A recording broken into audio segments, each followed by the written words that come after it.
Good evening. I'd like to call the business meeting of the Portland Board of Public Education to order.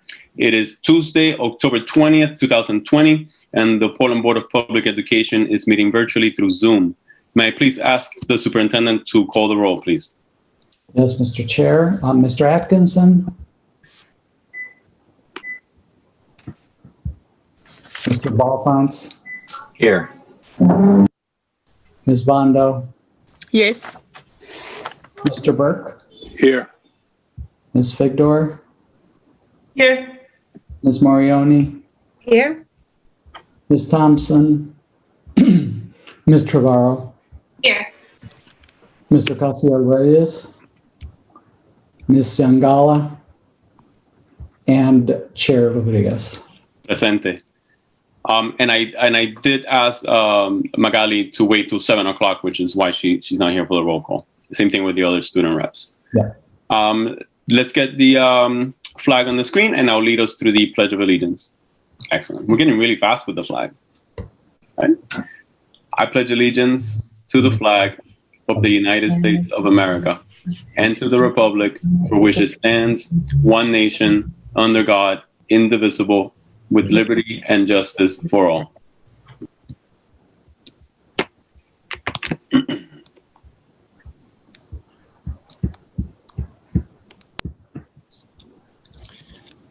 Excellent. So we need a motion to enter into executive session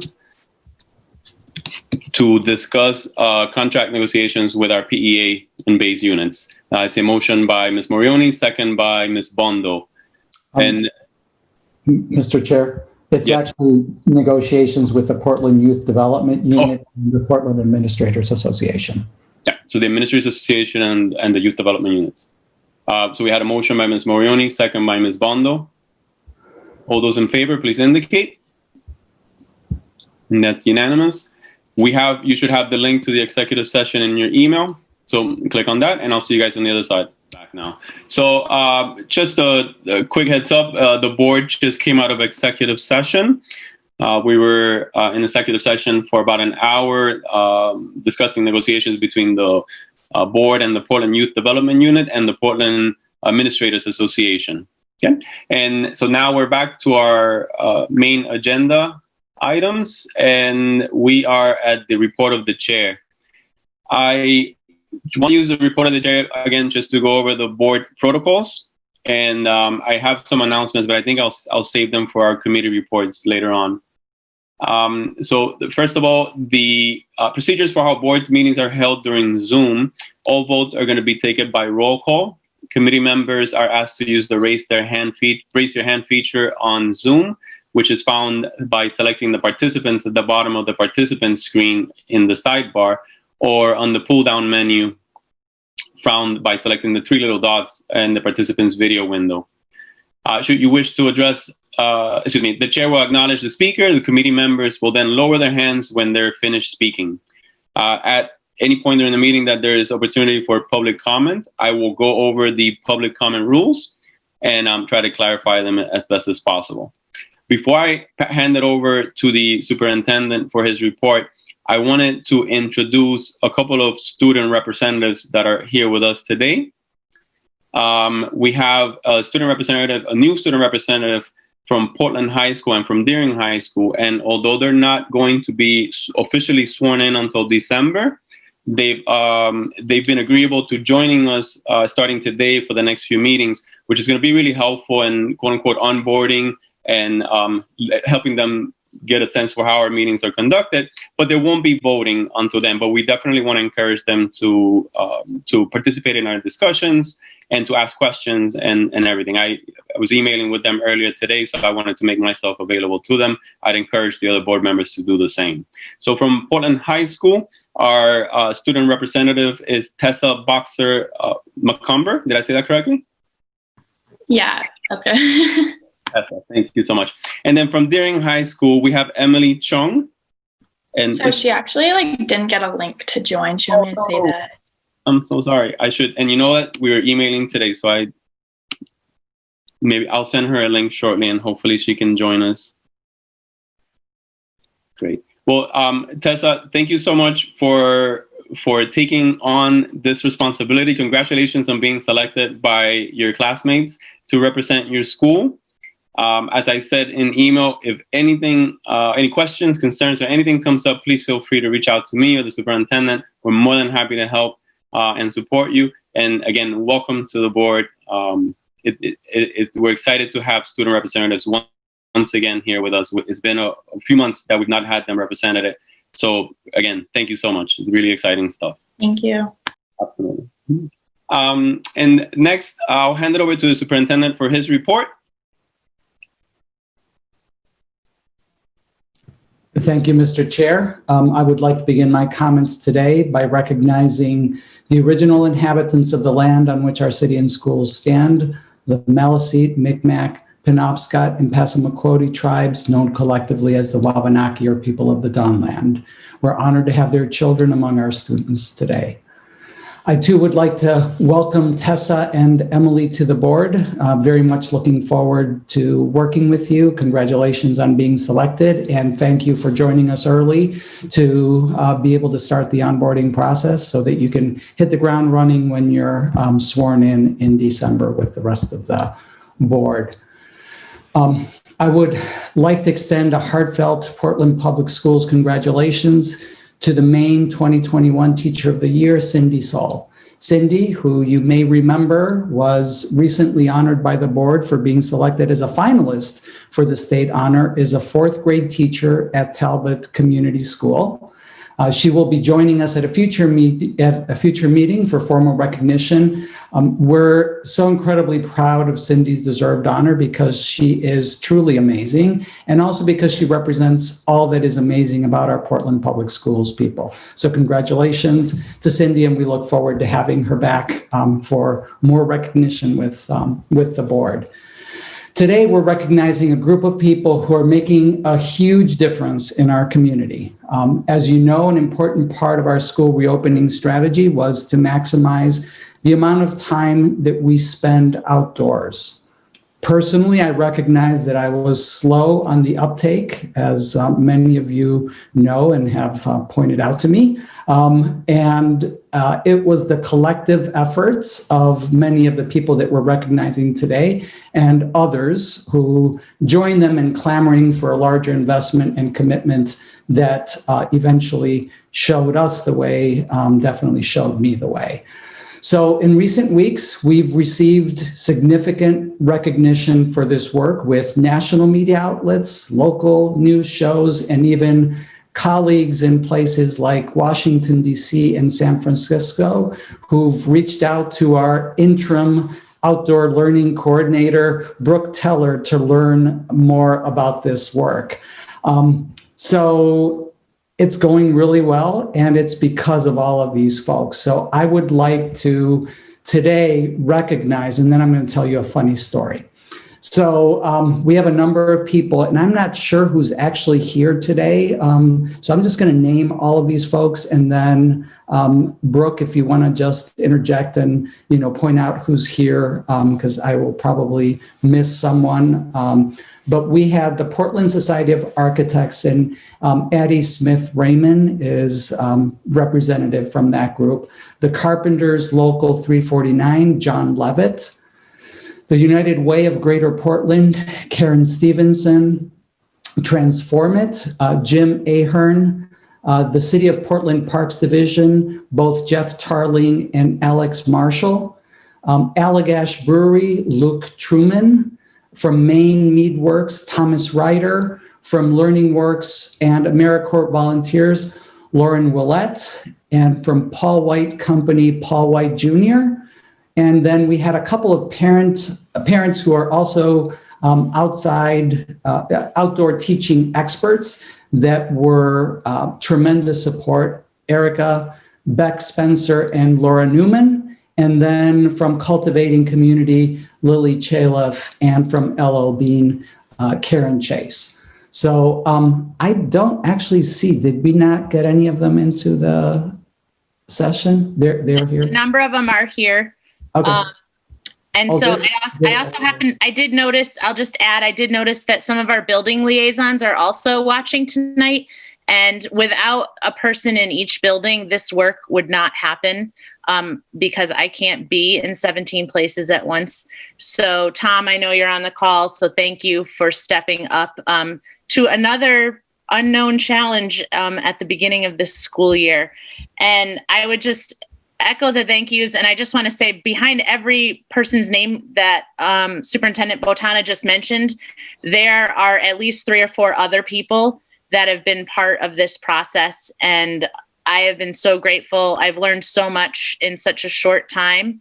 And I send thanks back to the board for recognizing that this is really important need for our schools at the beginning of the school year, and we continue to move forward to keep students outside.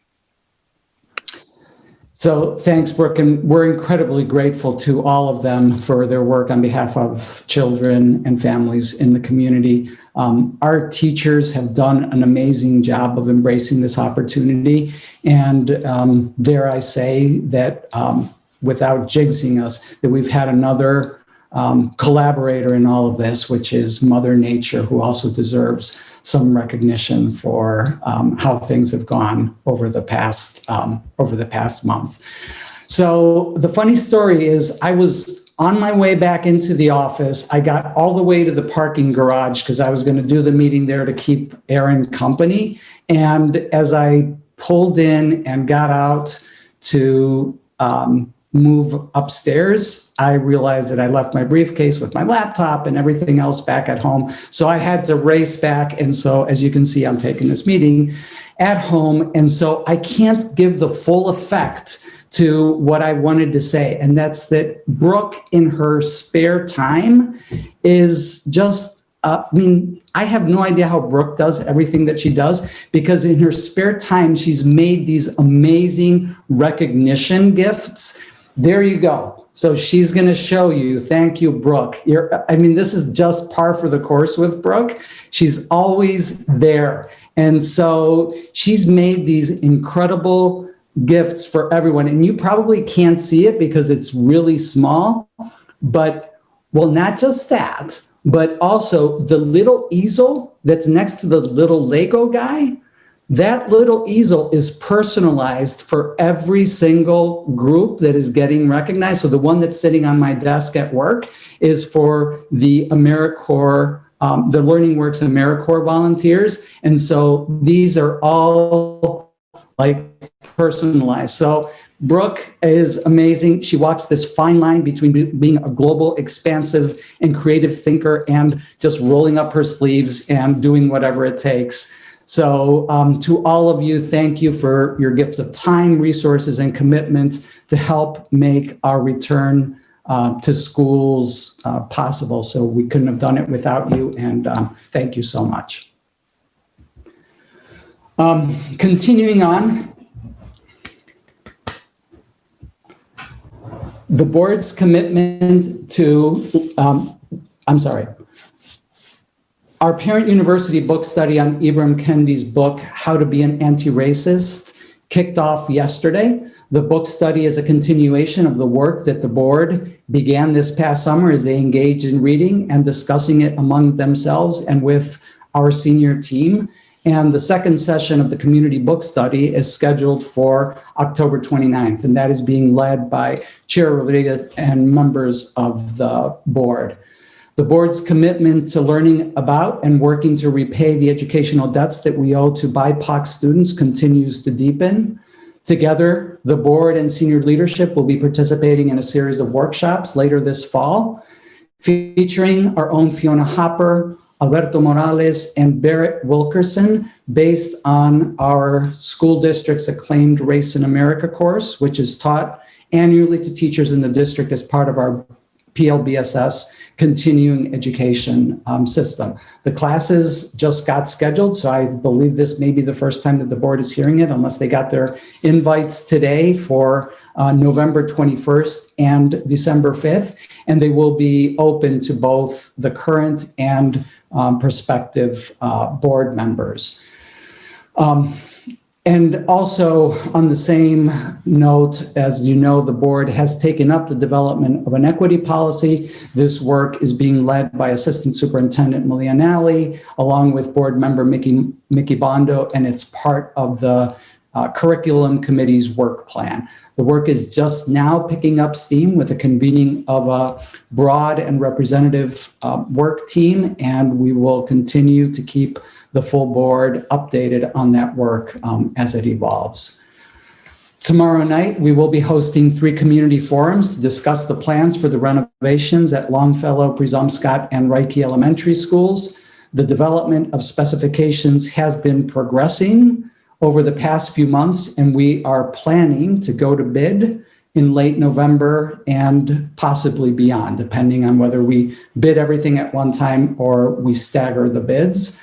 We will be scheduling an update for the full board and upcoming meetings so that you can see what is in the works. But tomorrow's meeting is actually a series of meetings. We have 3 of them, are the second set of forums that we've held to get insights from members of each school community. The first set, which was back last fall, helped us define the guiding principles that have shaped the design. And this sort of last look is to get insights, to give the community an opportunity to see how far we've come and to get additional perspective from the school communities. Longfellow's session is scheduled for 5:30 tomorrow, Reiki for 6:45, and Presumpscot for 8 p.m. All the meetings will be held via Zoom and will be interpreted in all of our supported languages. You do not need to be a member of those school communities to be there. Anyone in the city is welcome to attend, but it really is an opportunity to give feedback and gain perspective on what is planned for each of those schools. On Friday, November 6th, we will be hosting the 7th annual Portland Public Schools STEM Expo. And this year, the expo has a twist. I bet you can't guess what it is. It's virtual. Cool, huh? Yeah, so last year, over 1,100 students from grades 1 through 12 and community members, including members of this board, the City Council, and the Foundation for Portland Public Schools, attended the event. More than 150 community volunteers assisted with the event and the exhibits. And we're so pleased that this event is continuing even in these challenging times. The virtual format is actually allowing for both first-time and seasoned presenters to be able to participate. And among the presenters that we will have the ability to learn from are folks from Jackson Labs, from EcoMaine, from the Gulf of Maine Research Institute, and many other community organizations. In our changing economic landscape, the STEM industry is poised to become a significant employer of Portland Public Schools graduates, and we're committed to making more opportunities in STEM available to our students. And this event is an annual exemplar of that commitment. Over the past 7 years, Envirologics and the University of Southern Maine have been essential partners in that work, and we're grateful to them for their continued support, which has been critical to the success. Many thanks also are due to Tina Mickelson and Kathy Cole, who have produced this event since its inception. And again, in this year's complexity, they've really risen to that challenge. So thank you to both of them for their tireless efforts. And also thanks to our STEM coordinator. Notice that there's no interim in front of that particular title. Brooke Teller, who is amazing in so many ways, and also is worked tirelessly to make this event a success. So next, we are going to update you on our school reopening, and specifically today, we're going to focus on a few aspects of our work that are mainly works in progress. Later in today's agenda, and you've seen that we have a number of our amazing teachers here today, they will be sharing some insights from their perspective, and we will set that up. But right now, what we're going to have is Assistant Superintendent Aaron Townsend is going to discuss some of our planning efforts around increasing in-person support for our sophomores, juniors, and seniors. Assistant Superintendent Malia Nally will update us on the work that we're doing to sharpen our consistencies across schools, particularly during remote days. And then Executive Director of Communications and Community Partnerships, Grace Valenzuela, will discuss the status of our efforts to increase community partnerships for those remote days and before and after school settings. I will talk then briefly about our work to improve our symptom check process, and also give you an update on the CRF funding activities that were submitted and the status of those requests. So with that, I'm going to turn it over to Assistant Superintendent Townsend. Great. Good evening, everybody. Nice to see everyone and have all of our esteemed colleagues here joining us on the panel this evening. So I'll share my screen so we can click through a few slides here. So first, our goal, as the superintendent said, is to update, just to provide some quick updates on a few of our efforts around continuing to refine our reopening plan. So the first piece is just the reminder in terms of our guiding principles that we continue to refer back to that came out of our original work in May and early June that kind of established our guiding principles for reopening. So these are ones that we continue to refer back to inform our planning work. So briefly, I wanted to share that some results from a set of surveys that our high schools did earlier this month to get feedback from students, staff, and parents regarding our high school model. As you can see, we got feedback from over 1,000 stakeholders, and it was interesting that the results were largely consistent across the high schools. I've just finished compiling the data from the 13 different surveys, as each school used some common questions and then added some specific ones about their respective programs. And for board members, I can share some of the formatted data in the next few days. However, I want to share a few key highlights from the data that will inform our planning about adjustments to the 10th through 12th grade model for the second quarter and beyond. The first is that the majority of all stakeholders, students, staff, and parents, feel like school this fall is going better than it was this spring when we were in fully remote learning. We're happy to hear that our efforts to improve the experience for students have paid off and seeing meaningful improvements thus far. We also asked specifically about in-person learning, and the data was showing that over half of our students and staff felt that there was about the right amount of in-person learning, though 20 to 30% of those stakeholders also felt like it was not quite enough for students and staff. Parents had a slightly different perspective in that almost 60% of parents felt like there was too little in-person learning, and just under 40% of parents felt that it was just about right. So in digging into those numbers across grade levels a little bit deeper, you saw some expected trends in that 9th grade families reported the highest percentages of feeling, that they had the right amount of in-person learning. And that was about half of parents, while fewer of our 10th through 12th grade parents, as would be expected, felt that the amount of in-person learning was sufficient.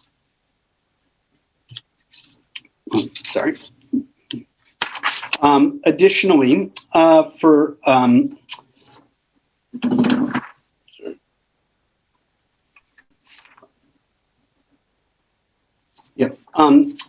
sorry, my results were, my notes were thrown off, so I apologize. One, specific result in terms of asking students that stood out significantly was that students largely reported feeling safe at school. So over 90% of students indicated that they felt, totally safe or mostly safe while they were at school. And that's just a huge credit to them and their peers, to the staff in terms of building some routines and practices around our health and safety protocols thus far, and gives us confidence in having built that capacity to be considering potential increases in the amount of students we might bring back into the buildings. A couple of other quick data points here before we move to the next slide is that more than half of our students and staff reported that they actually were completing more work than they were before the pandemic began. And another significant portion, represented that they're completing about the same amount of work. So we thought that was helpful in terms of understanding the level of academic rigor and kind of work production that we're asking students to dig into. Similarly, parents generally felt that their students had about the right amount of work in terms of what they were seeing. There were 2/3 of parents that reported that that amount of work was about right. So we feel like those are some, things to build off of as we continue to improve our model, and a few other points that help to maybe inform some shifts that we may make. So one thing that students and staff both remarked on was that the transition to more frequent synchronous classes has had a significant benefit in providing more structure and academic instruction as would be expected. So this was cited frequently as a reason that things were going better this fall compared to last spring. Again, this is a strength that we'll want to figure out how we sustain as we continue to look at shifts to our model, while also, considering increasing the amount of in-person time for students. So, however, despite some of this positive data of our efforts and planning, it still was clear from the data that remote learning is a serious challenge for our students, both academically and social-emotionally. Students named a number of factors, as you can see here, that are contributing to these challenges, and it's these needs that we'll seek to address in making changes to our 10th through 12th grade model to be able to support them as we continue to move forward through the year. In addition to gathering that data, we have been making efforts to increase the participation in our Learning Center model. So, happy to report that both Portland and Deering have seen significant increases in that in participation there. So that's at least 20% increase in the number of students who are accessing an in-person Learning Center experience. And so you can see that both of those schools are pushing up significantly from when we last reported. And even further, just our moves that we are making by having clearer expectations and requiring more sessions of teachers and students are certainly paying off. And even further, just for example, in the past 4 days, Portland has recorded over 400 students that have attended Thursday, Friday, and Monday, Tuesday of this week. So while we're additionally, beyond the Learning Center, just want to acknowledge the work of our co-curricular directors at both Portland and Deering that have, provided numerous opportunities for students to have in-person experiences and some virtual through both fall athletics, in which we had 473 students participating in our fall athletic programs, and over 500 students register for clubs and activities as well. So these are, strong points that are important points of engagement. That being said, we recognize there's still a disconnect from the amount of in-person time students are experiencing and the academic and SEL needs that they indicated, from pre-pandemic to now, that we need to continue to account for and support. We talked a little bit last time and did some work to help inform our planning of reaching out to a number of our regional schools in the area to understand more clearly their models, and to use that data to help inform our planning. So, and as expected, as we knew informally, there are a number of kind of consistencies about what's happening regionally. So all of the districts we spoke with are offering their high school students 9th through 12th grade in-person instruction, and almost all of them offer it for 2 days a week. There was one district that was doing it 1 day a week. The majority are also offering it for nearly a full instructional day, so at least 6 hours in person. However, there are a number of different strategies that schools are using to provide support on the remote days and for fully remote students. About half are having students attend classes through Zoom or Google Meets synchronously, and others are providing additional coursework through third-party providers or making other programmatic adjustments. It's clear that this part of the model has been a challenge for all of the schools, from either the demands on staff or the availability of technology to actually execute, kind of on the vision of those models. So these are insights that we'll use as we continue to consider our own adjustments moving forward. So speaking of that, just a bit of a quick summary of the next steps we've been working on. So we will continue our efforts to maximize the learning center structure while working with the school leadership teams to develop a proposal and run to the ground all the facilities, staffing, and programmatic logistics necessary to execute it. We will have a process along the way to determine how many students would remain fully remote at the 10th through 12th grade levels so that this can be incorporated in the plan. If we're able to ensure we have adequate staffing and facilities and our state health rating remains green over the next few weeks, our goal is to be able to communicate with families in early November in preparation for changes to roll out at the start of the next quarter. So those are a few of our updates around the high school model and things we're working on to improve our delivery of that within the context of our reopening plan. And I'll hand it over to Assistant Superintendent Nolly to speak about our work in pre-kindergarten through 8th. Great, thank you, Erin. So I just wanted to start with a quick update around Remote Academy as it relates to potential changes at the end of the trimester. So at this point, we have 870 students who are attending our pre-K through 8 Remote Academy. 602 are in elementary and 268 are in middle school. When we launched Remote Academy, we communicated that we'd expect students to stay in Remote Academy until we get to the turn of the trimester, at which point we're planning to facilitate a process to understand if families want to move into the hybrid model. While we communicated that we'd facilitate this process to understand preferences, we did acknowledge that we'd need to analyze our capacity to meet preferences, specifically in terms of staffing and space. So here you can see our process and timeline for making this determination. Our first step is to determine and then communicate what our hybrid model will look like starting in trimester 2. And I'll speak a little bit more about this process on the next slide. Then once we've confirmed what to expect for hybrid and trimester 2, we'll open up a process for families in Remote Academy to communicate their preferences, either staying in Remote Academy or moving into hybrid. We'll manage this process tightly with Remote Academy to ensure we're tracking answers from every family to mitigate the confusion that surfaced over the summer. This will include a coordinated process with our multilingual team to ensure all families understand what we're asking. Once we have clear data about how many students are requesting transfers and at what grades and schools, we'll then initiate a process to determine if we can manage those changes with the staffing we have and within the space constraints that exist. This will include understanding how many teachers would need to move out of Remote Academy and into hybrid, and will involve engaging educators to see if we have people able and willing to make those changes. It will also include working with our administrators to evaluate the spacing needs based on the numbers of students per grade level requesting into hybrid. We'll then communicate back to families if we're able to meet their preferences by November 24th so that we can then operationalize the moves in time to have students rostered with teachers by the start of trimester 2 on December 7th.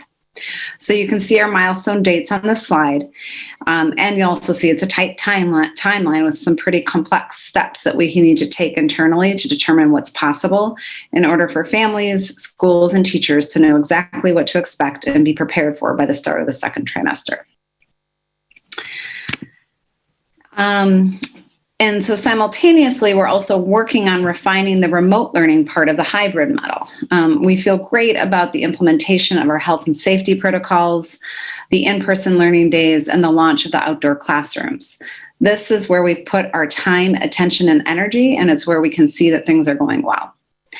In recent weeks, we've started to put more of our time and attention to understanding the remote learning experience of our students and to revisiting and refining our expectations for how the remote days fit into the learning progression over the course of a week. We're also leveraging lessons from Remote Academy to apply to the remote learning portions of the hybrid model. I wanted to share a very brief 1-minute clip from one of our Remote Academy classes, which Erin will tee up here in a second. And this gives a great illustration of how several of our priorities are coming together in the student experience. What you'll see is a student working on a task from illustrative math using the Seesaw platform and demonstrating our focus on discourse.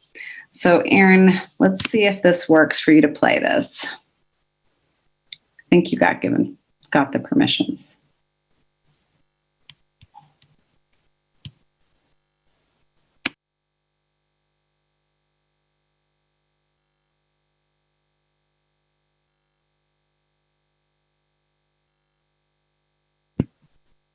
if it's not working and you can do a quick swap to have me share, I could try it, but I don't know if that's too complicated.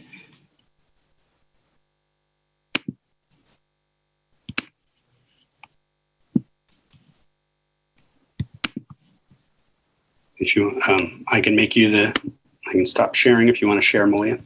Sure. Oops, you have to enable. Go ahead.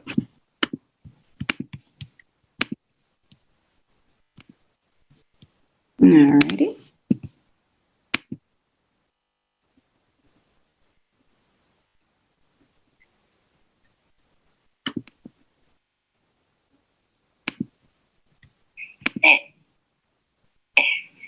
This is this one. And move on to the bottom. So the bottom is kind of tricky. It looks tricky, but it might be easy. So the width is 2, 4, 6, 8, 10, 12. So it's 12. That's a pretty long number, but not like for like this shape, yeah, but like in real life, no. Maybe, yeah. But for me, it's not like that big number, like 100 to 12. I'm gonna put 12 like right here for length. I mean, weight. And I'm gonna get another one, and I'm gonna have to put a really short number. That is, drum below, please, Mr. One.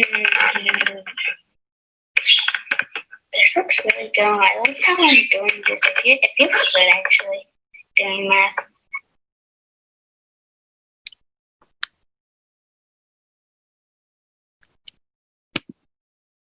There. Oops. This is this one. And move on to the bottom. Oopsie.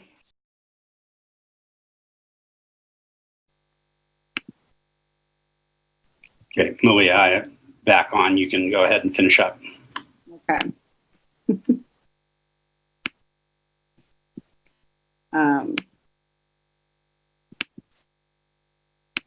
Can you hear me? Somebody give me a thumbs up. Sorry for that awkward transition for my 1 minute clip.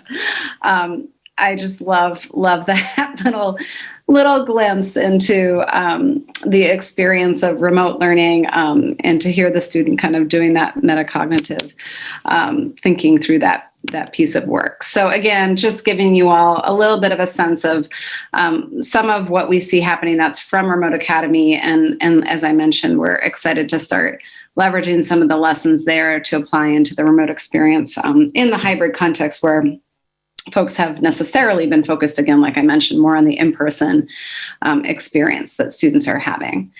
So while we're continuing to delve into the remote learning days, we're also initiating internal conversations to reflect on if there are any adjustments we'd want to make to the format of the day and the week. There are many logistical constraints to operationalizing any adjustments, but we're still proceeding with an analysis of potential changes and their impact to understand our options in order to determine our hybrid plan for trimester 2. As mentioned in the previous slide, this work is underway now as we're driving towards a November 2nd deadline to communicate the plan for trimester 2 so that Remote Academy families understand the options and can communicate their preferences accordingly. So that's the update there, and I think I'm passing it off to Grace next.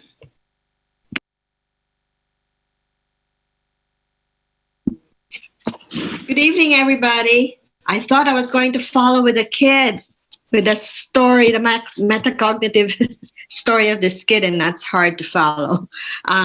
So I want to acknowledge that the lift to get this program to be operational in a few weeks before the start of the school was huge. We wouldn't have been able to do it without the patience, the agility, the flexibility, and creativity of our community partners. And I want to especially acknowledge and recognize Molly Myers, the district's academic supports and transition coordinator. She has been my co-partner in seeing this work through. So at this time, we have agreements with 13 community partners who provide full day and partial day programming for our students. And these are Blue Wave Basketball, Boys and Girls Club, Breakwater School, Children's Museum and Theater of Maine, Cultivating Community, the Jewish Community Alliance, Portland Recreation Department, Portland Stage, Rewild Maine, Root Cellar, Sea Change Yoga, YMCA, and Youth and Family Outreach. Despite initial challenges of any startup program, our logistical issues, health and safety protocols, and funding uncertainties, the implementation of this program has been amazingly smooth. Students have been great, and the program staff have been very, very terrific with our students. The programs allow students to be in safe and healthy environments where the students are provided a variety of opportunities to expand their learning, keep up with their schoolwork, and advance their physical, social, and emotional development. Many of these programs are full, so we are working on adding slots in existing programs as well as adding new programs, new partners. We are in conversation with 5 new potential partners who can provide all day and or Wednesday programming specifically for students in the primary grades. And I will pass it on to Javier. I know I'm muted. I beat you guys to it. So I wanted to talk about a couple things that are also works in progress. So our symptoms check system, as you know, we have a system where we send home a daily reminder and ask parents if they've asked the questions, and if so, if everything is okay, and to let us know before they send children to school. That has been a struggle to date. We currently have roughly 50% of respondents on any given day, and it varies from school to school. So as I think we've already discussed with the board, that requires a significant amount of time for school-based staff to be able to process all of those students who have not done their symptoms check, whose parents have not done the symptoms check in advance. And, that takes away from our administrators and our nurses time to be able to do some of the other important start of the day functions. And so I think that's obviously a challenge for us. It's been helpful to sort of drill down into this and to understand that we have about 1,000 families in the district that currently do not get emails from us or have either not opted into text messages, or their service provider won't allow them to receive text messages for us. So we have been, and that's bigger than the symptoms check. That is actually a problem for all of our communication. And so Grace's team, our IT team, have really taken the banner on that and are working to get those families into either having an email address and learning how to use it, or to be able to get them to opt into our text. So there are a number of strategies that we are putting in place because we understand that to be a problem that goes beyond the symptoms check. We are currently working with our collective bargaining units to identify an alternative approach. Most of the neighboring districts use an honor system where they continue to send a reminder on a daily basis, or in some cases on a weekly basis, to families to remind them that they need to do the symptoms checks, and then just trust that those are done. And otherwise, then at the school level, staff identifies students who may be displaying any kind of symptoms and refer those to the nurse to be able to intervene and, take the appropriate next steps. So we're in the process of working through that and hope that we will, continue to work through the problem of the number of people that do not get the text messages and communication from us, but also recognize that, in many cases, it's early in the morning. People do it right after we need it to be able to get it printed at school and things along those lines. So we're looking for alternatives to this approach. So I also wanted to talk a little bit about our RCRF, Coronavirus Relief Fund budget. We, the Finance Committee, which many of you, were a part of, saw these slides the other day. The next slide, which looks at Coronavirus 2 or CRF 2, is a little bit different from what you saw. But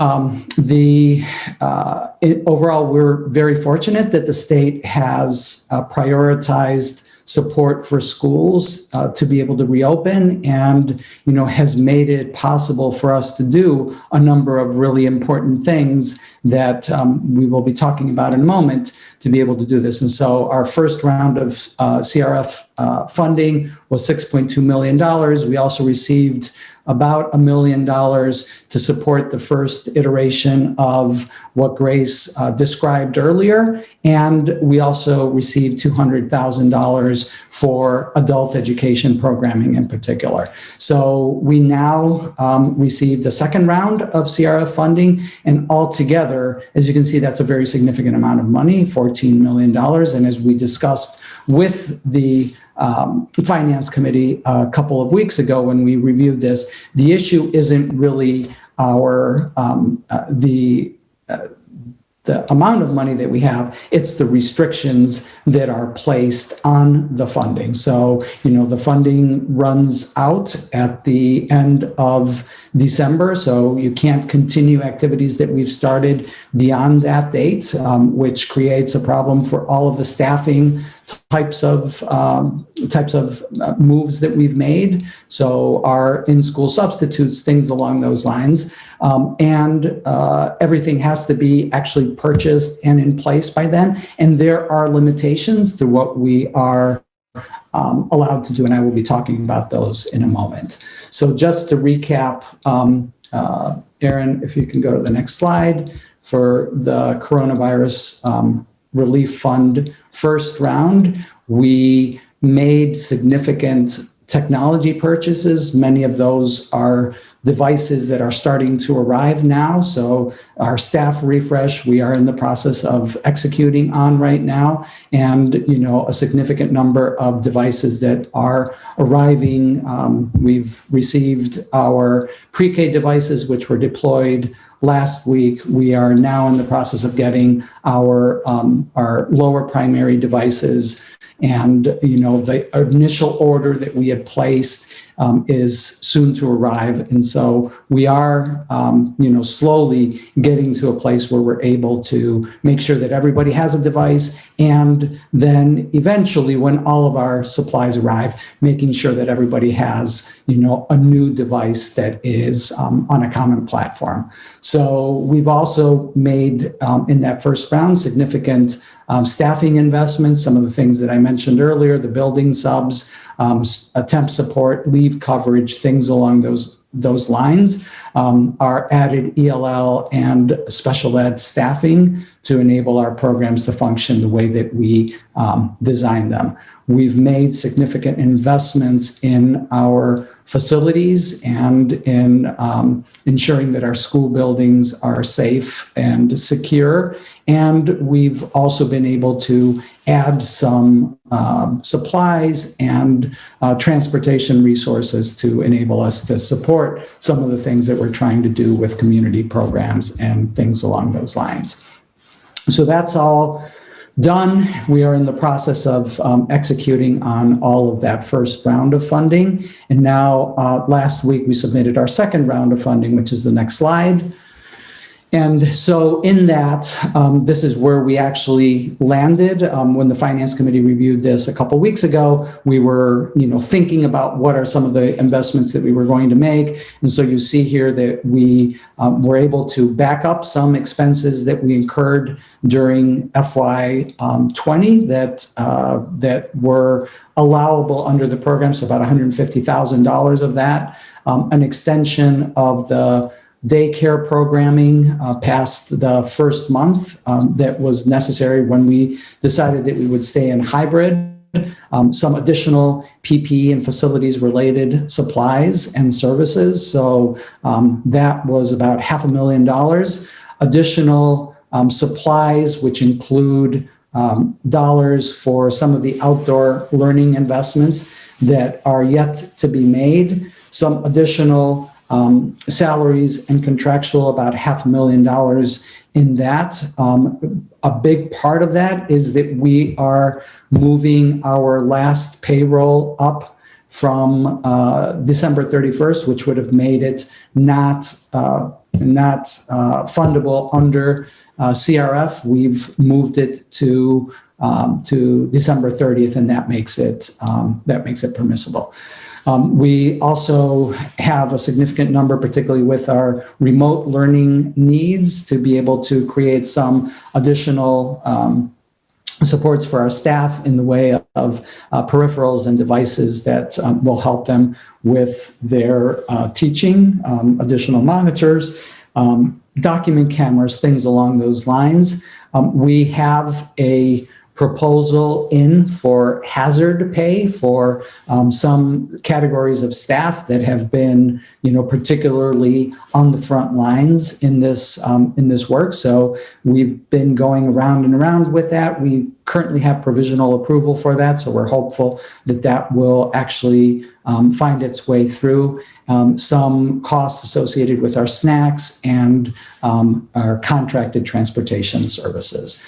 So a couple of things that we also included in the proposal that at this point have not been approved, and we are still continuing to work with the Department of Ed on, are the protection plans for the devices that we purchase. So that would be the service plan if a device were to be broken or stolen or something along those lines. So we are in the process of trying to justify why that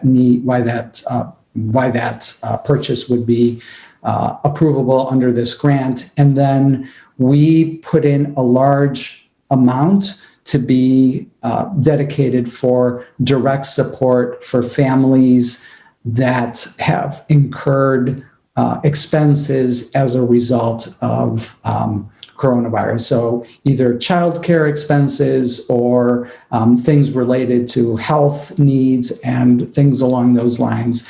And that was not approved, but we are having productive conversations with the department about where we might be able to redirect those resources. So I will continue to keep you updated on that, but I did think it was important for the board and the community to understand where we are with that second round of funding. So I think that's it. So I guess one last thing, I also wanted you to know that the USDA has approved food waivers through the end of the year. So we're now in a position to be able to provide school meals to all students through the end of the school year, so through the end of June. And as you may recall, that was originally set to expire at the end of December. I do want to take a moment to remind families that even though it may seem incongruous, we are still in desperate need of families completing the free and reduced lunch applications.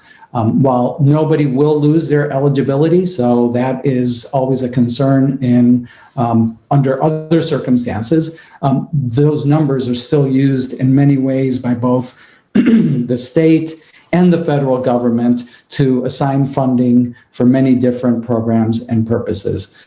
So if our free and reduced numbers don't accurately reflect our community, we risk losing access to those valuable resources. So please, for those listening at home, when you get a letter from us asking you to complete the form, help us to claim the supports that we need to provide the services that our community needs. So that concludes my report. Thank you, Superintendent. Were you expecting to field questions from the board on any of this? We're always open to questions, but these are works in progress. So I am just hoping that we wanted to give some visibility into the work that we're doing on issues that have been raised by the board and by the community. And of course, we'll take any questions that you have, but we weren't looking for a detailed question and answer. But we're all here. We're not going anywhere. Yeah, absolutely. So board members, if you have any questions or if you want to have anything clarified, use the raise your hand feature on Zoom. If we don't have anything, I just have one quick thing to ask for clarification. Just give a few moments. Ms. Mariani. Thank you, Chair, and thank you to all the hard work of the staff. I just have a quick question for Assistant Superintendent Townsend, just about the high schools. You had mentioned in a previous meeting as well, and tonight, about requiring attendance for the learning academies. Is that am I getting the name right? Sorry, all of a sudden. Learning Center, yeah. Learning Center, Remote Academy Learning Center, yeah. So can you just speak a little bit more specifically about the requiring attendance and what the requirements are? Well, each school has been ramping up, differently. Casco has had a model where they've had each of their grade levels in from the beginning, and Deering and Portland have been asking teachers to, requiring teachers to increase the number of students and sessions, learning center sessions they are offering, kind of on a daily basis. So it's the growth we're seeing is coming out of those heightened expectations and communication around that. So you weren't referring to a specific amount of hours, let's say, per student needing to be going to the Learning Center? Well, our target is, the target that we're building towards and seeing progress, though not there, is that each student has the opportunity to have an in-person experience at least once per week. So that's the target we're. Okay. And I guess it's probably not a good time to ask about, you mentioned changes to the rollout for next quarter. Is that, I'm sure it's a work in progress for sure, but can you speak to any of what you may be considering for the next quarter? I would say it's too early yet. We have a meeting with the high school teams on Thursday to debrief that survey data, this regional data, and to begin to outline what those considerations may be. And there have been in conversations with their leadership team. So I'd say premature, but look forward to updating that soon.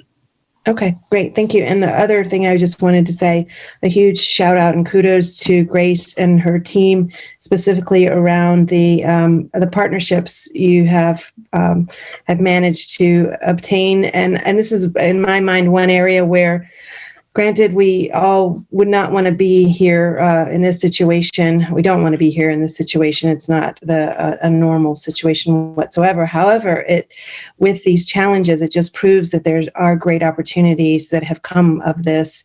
And so I just really appreciate all the hard work, and thank you to all the partners in the Portland community that are working with us for our students. I think it's just, again, a really great positive outcome of all this. And another positive outcome is seeing that we're finding that about approximately 1,000 students' families aren't being able to be communicated well with regards to email. And so I think it's again shining light in areas where we needed to work on regardless. So I really appreciate all of that effort. And again, the work that, again, it's not ideal that we're in this situation, but again, I think there are some positives that we can look towards. And hopefully the positives will stay in place and remain even once COVID goes away. But thank you all. Thank you, Ms. Morioni. Let's go to Ms. Bondo. Thank you, Chair. I had a few questions. I think the first one, Ms. Morioni just asked about the high school, and I think I just want to encourage the district to try to explore the returning, because when I look at the regional high school program for other districts, and I think we can encourage, because I see that we keep improving the learning center.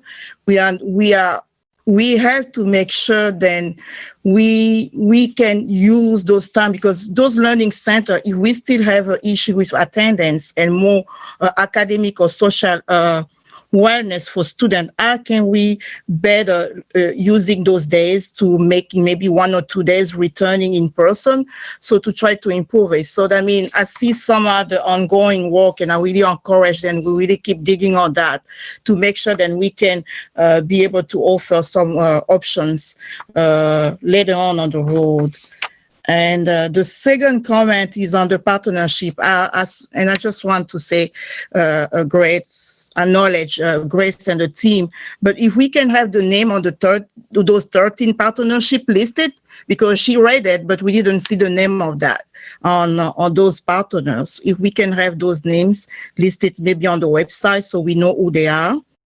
And also, just wonder how the enrollment is happening, the application been sending to parents, and if we have some parents on the waiting list, and if the opportunities are open, our parents know about opportunities being given to them to try to enroll their child to the child care program, because we still have a lot of issues among some families who's really need it, but they just don't know how to apply. So if we can improve that area of communication for the enrollment process, especially for that area. And also we know, if you just mentioned Grace, then it's full. The full right now is just the staff, or is all the staff and families combined, or make already those spots full right now. So maybe you can give me some answer later on. Those are just some of the questions. And just some recommendation to the superintendent when we talk about the symptom checks. And I think we spoke about it at the last meeting. I think we can be more proactive and progressive right here, because instead of using the traditional way to try to reach out to those families and try to teach them how to maybe download some Gmails or emails, can we use the community partners? Because everything is around education. How to get used to that system than we're giving them, how they can be educated. I think let's go give more aspect to the community and partners who are involved, who those families are involved with, working together and make sure the education piece. We can use Portland Empowered. We can use other community partners. Then we've been working for years to build some momentum education to different families, how to use the symptom check a little much faster and better. And I think we can improve some of those areas. So those are my comments. Thank you, Chair. Thank you, Ms. Bondo. Ms. Victor? I wanted to thank everyone for a very informative update. Kind of hit all of the different buckets that I was looking to hear the latest on, and provides me a good sense of where we're going and the kind of milestones coming up and decision-making points. I do want to say, and I also am very appreciative of all of the work with the community partners, but I also want to ground us in how hard it is for so many of our families who have elementary school kids in particular, and how the options are still limited. So it's really good, Grace, to hear that you're working with additional partners. I think that is critical, because it's really, for many of our families, it's still just an impossible day in and day out, managing work and kids. And what we're doing is tremendous, but it's still so hard for so many of our families. So providing more opportunities, I think, is really needed to the extent that we can make it happen. So thank you for all of your efforts in that regard. Thank you, Ms. Victor. I don't see any other hands raised, so I'll just share that. I guess I just had one quick question on the 1,000 families or so that we've identified that we don't have I guess, accurate contact information. Is that 1,000? Because when you mentioned that number, it was part of the symptoms check. So is that 1,000 of the families who are enrolled in the in-person, or is that for the entire district? That's the entire district. Okay. And appreciate your comment, Superintendent, that this is obviously a problem not unique to the symptoms check, but to communication with our families. And this is not a new problem. I think when we've done parent surveys in the past, we always see a consistent percentage of people that we cannot reach. So I know it's incredibly, the workload to get that contact information accurate is really challenging. And so it takes a lot. Sometimes it's not just having an email or a phone number, but having a personal connection to the families. And I know that we work really hard to create those connections, and yet it's still incredibly challenging to communicate effectively with everyone. I appreciate everyone's effort though to bridge those gaps. I thank you for the presentation. I'm incredibly grateful for the heavy lifting that everyone's doing. Clearly, it's an ongoing challenge. The coronavirus relief funds restrictions are just incredibly frustrating. I was so static when we began the conversations of identifying people in our community that we can try to relieve some of the burden that they're suffering. And I was hoping, that would work out. So it's really unfortunate that there's been some barriers or roadblocks to that.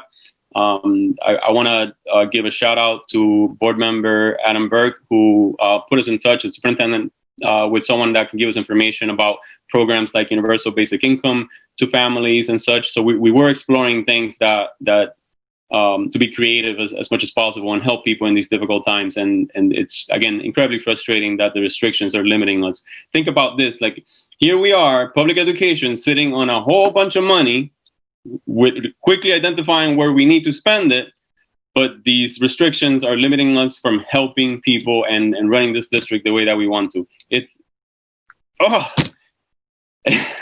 and looking forward at the challenging, we always talk about these challenging budgets, and here we're staring down the barrel of, a ridiculously challenging one and sitting on millions of dollars that we can't spend because of bureaucracy. Having said all that, I'll move us along. I gotta pull up my agenda. Got worked up there for a minute. Oh, jeez. Chair, can I just say one more thing? Of course, please do. Let me catch my breath. I'm just noting that this isn't, it's not a done deal, that we'll have to spend the money by the end of the year for sure. So as folks know, the House of Representatives passed an extension through the end of 2021.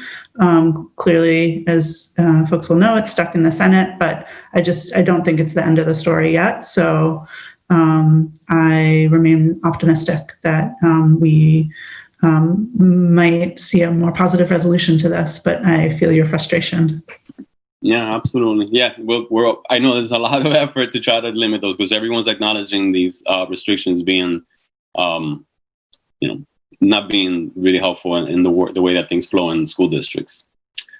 Having said that, we are now on the report of the secretary. Consideration and action to approve the minutes of the meeting of October 6, 2020. Is there a motion? Ms. Victor, second by Ms. Morioni. Are there any questions on the motion?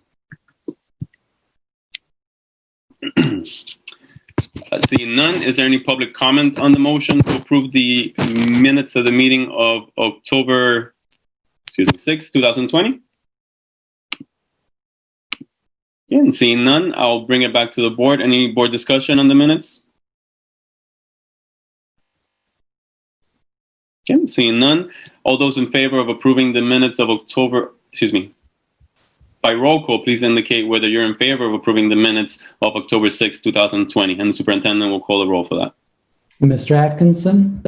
Yes. Mr. Walfons? Yes. Ms. Bondo? Yes. Mr. Burke? Yes. Ms. Figdor? Yes. Ms. Morioni? Yes. Ms. Yangala? Yes, I was muted. I'm sorry. And Ms. Trevorrow Yes. and Chair Rodriguez. Yes. And so that's unanimous with a 8-0 vote and the students in favor.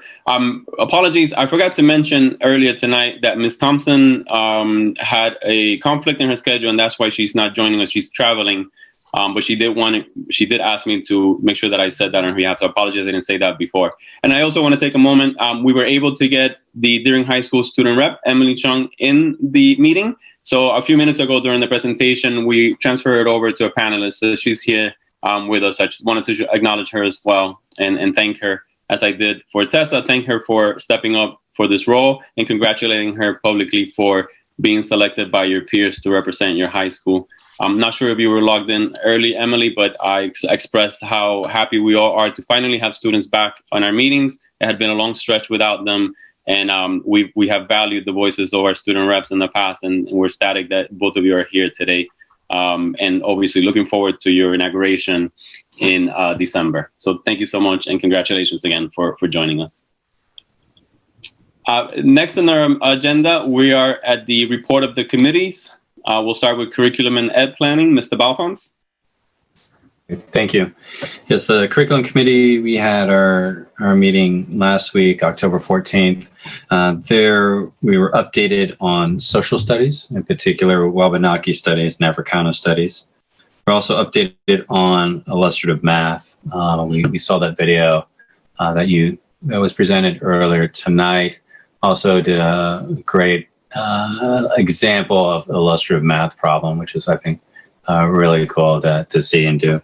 As far as that, after getting those updates, we recognize that soon the district will be going to budget season. So, we made a comment saying that we hope that, we'll pull out the funding requirements that have been talked about for social studies and math going forward, and just so that the rest of the board, not only the finance committee, but also the board can see what type of funding is going into those as the district moves forward. Additionally, the equity policy is being worked on, as mentioned earlier tonight. And last I heard that the stakeholders will be meeting October 26th. And then finally, we have our next curriculum committee meeting on Wednesday, November 11th. And that's all I have. Thank you, Mr. Balfons. We'll go to operations committee. Ms. Thompson's not here. Superintendent, can you report? I think we have not met since the last meeting, and I did not realize that Ms. Thompson was not going to be here, so I did not go back and look at what our agenda was. Thank you. Next, finance and personnel, Ms. Trevorrow.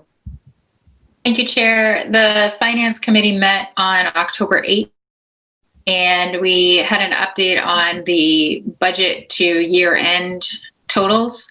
There was good news in that department. We're within budget. I think it was 0.8 million that we're putting into fund balance this year, so we came out a little bit ahead.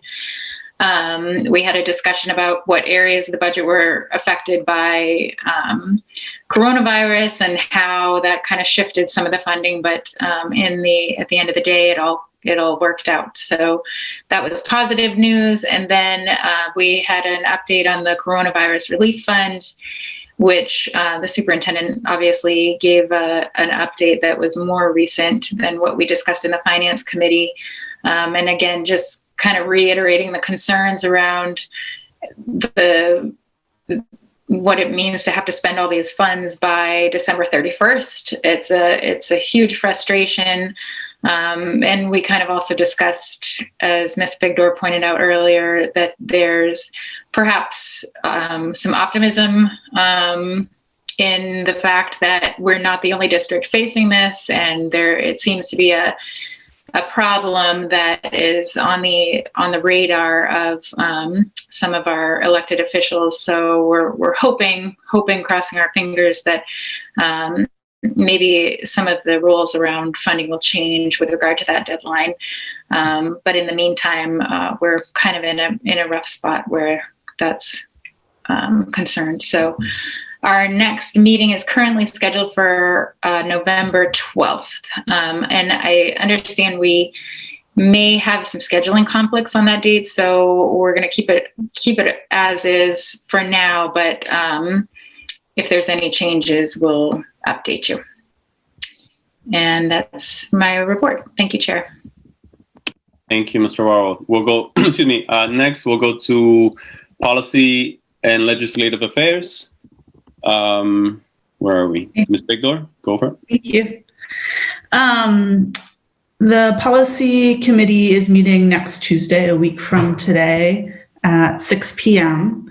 And our biggest piece of work has been a policy that we're going to vote on shortly tonight, the harassment, discrimination, and sexual harassment of students policy that comes after about a year of work. And so I'm very much looking forward to that conversation tonight.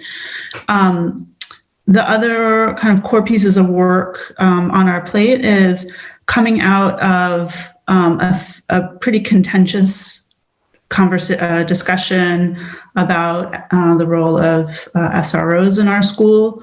We are looking to have a mediated conversation to kind of aim to bridge perspectives and have that lay the groundwork to update our law enforcement policies. And so we'll be talking about that that meeting and process at our meeting next Tuesday, and welcome people to participate. Otherwise, we're continuing to work on updating policies coming out of our equity review about a year ago. And one of the key policies that is being worked on and that will soon be more front and center in the policy committee is our discipline policy. Again, our next meeting is next Tuesday, the 27th at 6 p.m. And I encourage anyone who's interested to join us. Thank you, Ms. Bigdor. Next, Public Affairs Committee, Ms. Bonda. Thank you, Chair. The Public Affairs met on last September 29th. So we had two updates. The first update was on the communication for school reopening. So we were updated on which different tools then the districts have been used to advertise for the reopening of schools related to the COVID-19. So videos and different tools for the transportation and classrooms. So the second update was around the IT team was presenting the communication improvement, how we can improve our website. So by collecting first, they just present some data. They collect some insight inputs from the communities.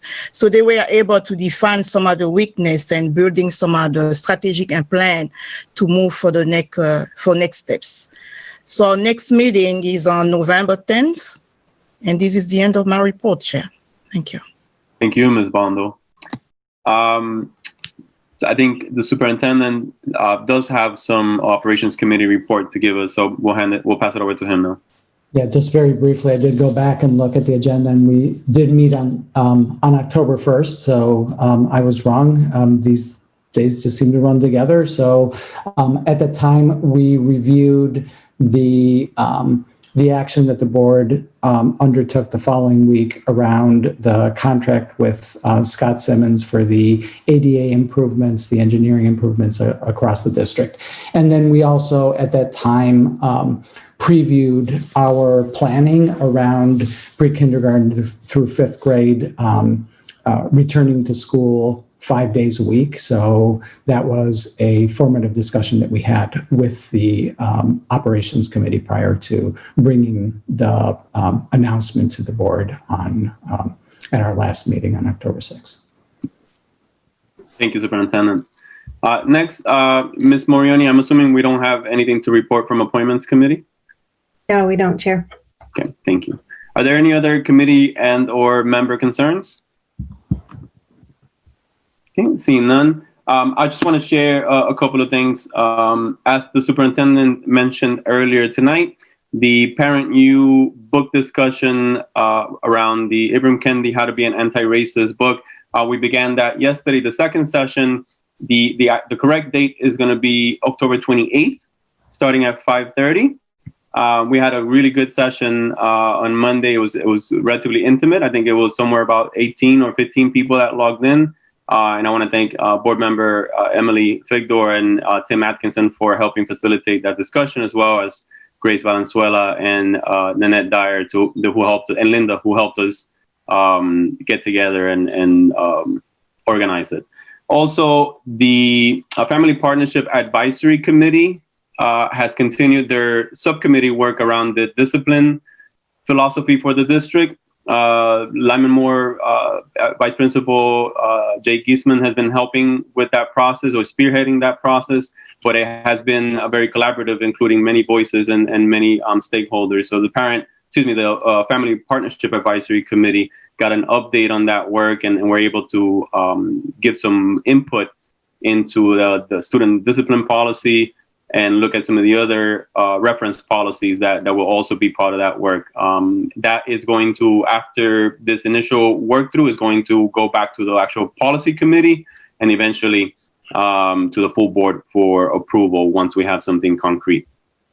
Also, my last announcement is the State of the Schools Address, which is a yearly report that we give to the City Council as per our city charter. We were able to schedule it, and so that will take place on November 16th. I do not have a time, but usually council meetings start at 5:30. So I'm assuming we're usually the first thing on their agenda when we deliver that. We've begun our discussion around the report and drafting it. I'm looking forward to it. It is a great honor to deliver that report. Last year, was my first year doing it, so I'm looking forward to this year. Although it will be more likely virtually, I'm looking forward to another opportunity to report on everything that's going on, and I look forward into what's around the corner for us. That's all I had on my list to share. So unless there's any other member concerns, next on our agenda, we have an update on school reopening, a perspective from the classroom. And so we have some members of the PEA here to share some of their experiences. Javier, Superintendent, are you going to set us up, or should we? No, I can do that. As you heard earlier tonight, schooling in the pandemic requires us to continuously confront new challenges. More often than not, these challenges require us to draw on our instincts and inventiveness more so than our experience and expertise. As a board and as a community, I think you've had good visibility into how those challenges have played out in our administrative decision-making and workflows. And now that we're a month in, we would like to bring visibility into how running schools in a pandemic has impacted and continues to challenge our frontline teachers and educational technicians. Tonight, PEA President Carrie Foster joins us with several members of our school faculties to share their insights from the past month.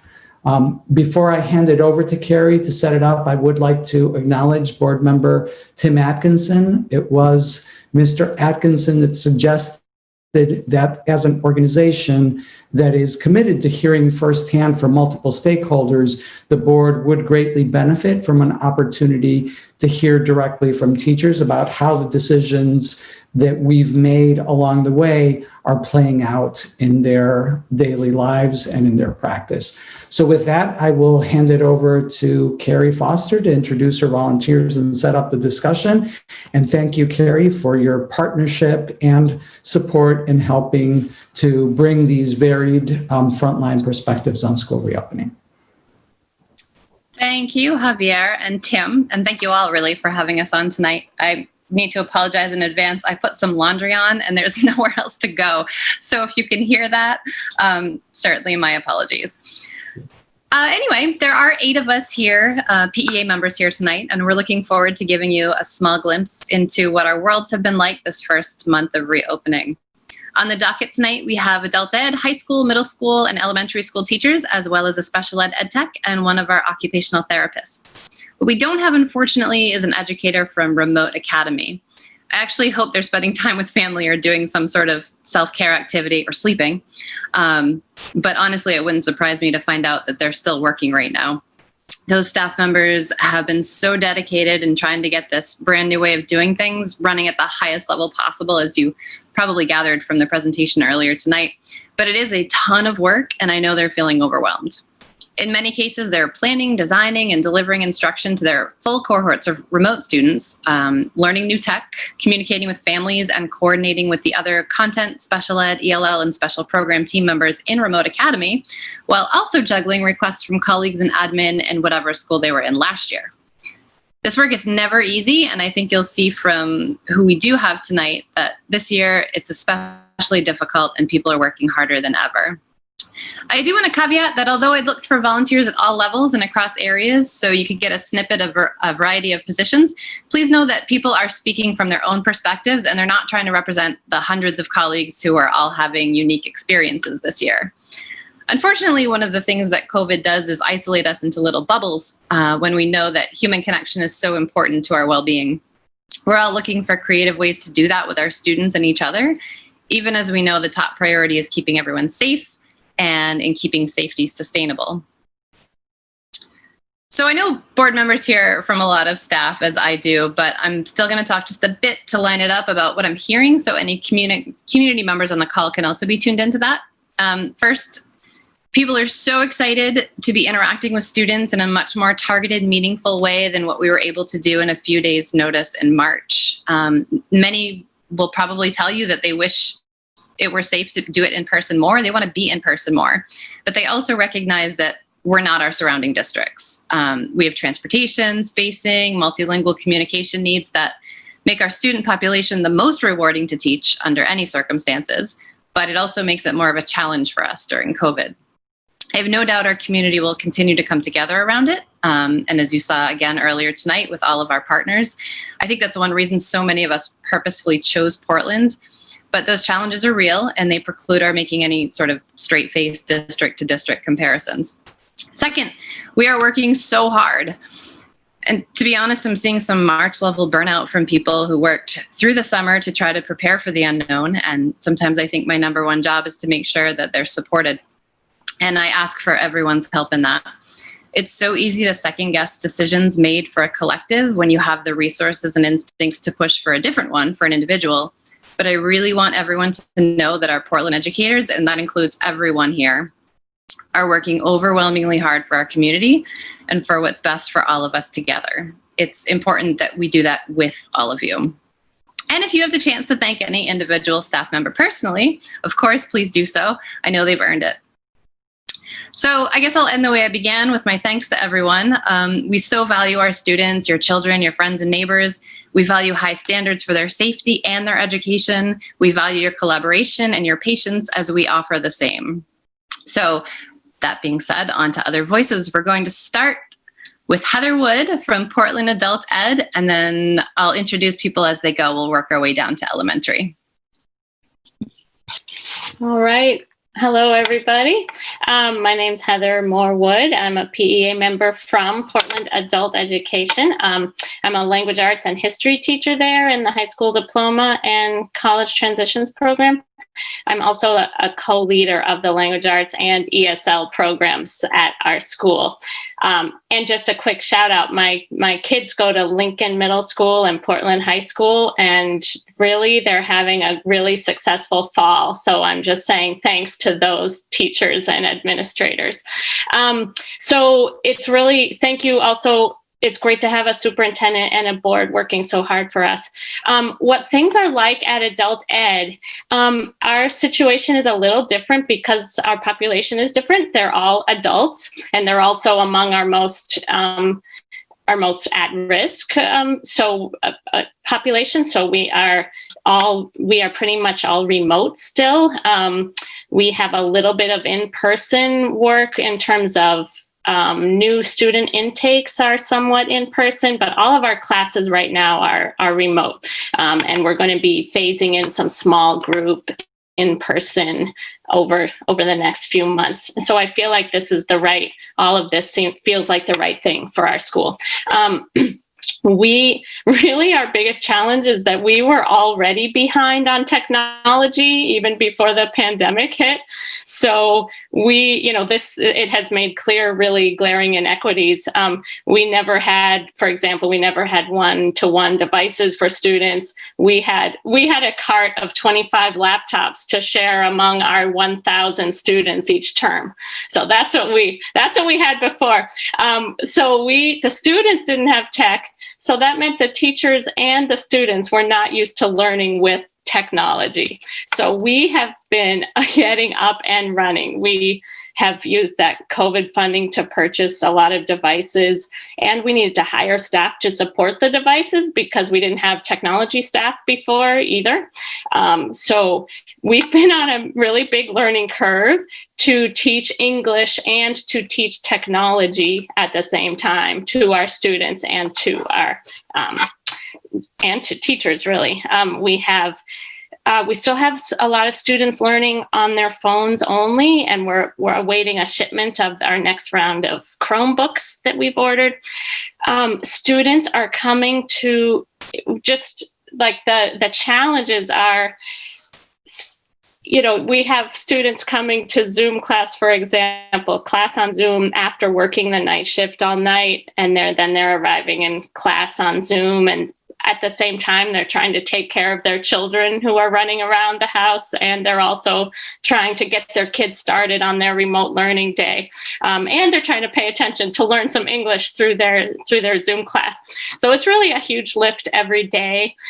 We've got up and running on Zoom synchronously 40 ESL classes, as well as language arts, math, social studies, science. We've got some job skills classes and some job-specific classes coming up, CNA and teller training, all remote. Some enrichment classes in the community are up and running remotely. We're working on an online writing tutor center for our school. So, and we've got about 1,000 students signed up for classes, participating in classes remotely. Students come to Zoom either on Monday and Wednesday or on Tuesday and Thursday at our school for synchronous Zoom classes. I'll just say the time it takes to plan a good lesson on Zoom, give feedback remotely, send out video lessons ahead of time so students can watch it, have office hours, troubleshoot the technology problems. Really, it's immense, and it's immense. At our school, our no classes day is Friday at Adult Ed, but please don't think it's a day off. We've got small group meetings with students. We've got teacher meetings. We've got professional development for teachers because we're still all learning all of this. So it's really, really hard work. I'll just end with the inspiring part of it, which is, we're teaching students, some of our students have not used technology before to learn. We're teaching them to do it. Imagine teaching a student to use email for the first time, to email their teacher, or students who already knew that, but they're learning Google Docs and Google Classroom for the first time. So these are skills that, even though Zoom in general isn't great for language learning, or it's not as good, our adults are really busy and they love the flexibility of being online, taking online classes. So, and the technology that they're learning. So there are some silver linings from all of this, and that's my wrap up. So thank you, everybody. Thank you, Heather. We're going to go to Jane Sawtell next, high school music teacher. Hi, I have a cat who's endlessly fascinated by Zoom, so I'm sorry if you get Zoom bombed. So I'm Jane Sawtell, and I teach music at Portland High School. Right now, I'm teaching ukulele and piano and musical theater appreciation 4 days a week. Every day, I meet with 3 classes synchronously online. Each class has about 15 to 45 students, and then another online, and then another 2 or 3 in the room. I also have an advisory group that meets a few times each week. I do have a growing number of students who come in the afternoon to play music and work on arts-related assignments or just check in. But generally, I spend most of my day frantically working at my desk to answer emails, research materials appropriate for students to use independently at home. I create instructional videos, I do assessments and revisions and remediation, and I'm also simultaneously creating an entire asynchronous course that goes along with all of them because some students can't show up to the synchronous learning, or they need extra support, or they can't follow the pace of the synchronous meetings. I mean, you can tell I'm talking pretty fast. While the afternoons and some late morning times on Wednesdays are spent in staff meetings and what we call cluster meetings, or sometimes we have a music department meeting, my Wednesday mornings are mostly spent meeting with my advisory group of 13 seniors. They're an extremely active group, and so far they've met mostly in person to do some activities like they've made masks. We toured and kind of reviewed our outdoor spaces at Portland High. We went online and visited a 3rd grade class in Remote Academy for their like sharing time, show and tell kind of thing. That was really fun. And now they're organizing donations to a blood drive on October 28th, and we need more people to sign up. So if any of you are interested, contact me. I think what the most difficult thing for people who aren't teaching or going to school right now to understand is the sheer isolation of it all. So my husband, Mike Quinn, recently retired from 30 years of teaching at Portland High, and often he asks me who I saw at work today. And the answer is always no one. I see no one. The handful of students who come in are isolated for me. They go in a practice room or the other music space so I can teach online without a mask, because it's really hard for students to understand, especially my ELL students. It's really hard for them to understand if they can't see my lips. On the rare occasion that I actually stand up from my desk and leave my classroom, I encounter no one in the halls and sometimes a few people in the office, but there really isn't time for chit chat. This is such a shocking change from my normal work environment, but I know it's just a glimpse into the lives of my students. So on Friday night of last week, I got 3 texts from a student who was in a little bit of trouble at home because he had missed some assignments and his parents had checked in from the campus and he needed help. I had a student send in 7 assignments over Indigenous Peoples Weekend because football eligibility was at stake and he needed to meet a deadline. I got 17 submissions of work on Saturday, and since this meeting started, I have had 7 quizzes turned in. I try to respond to every evening or weekend email within a few hours of it being sent because I don't want the kids to feel the isolation that I feel.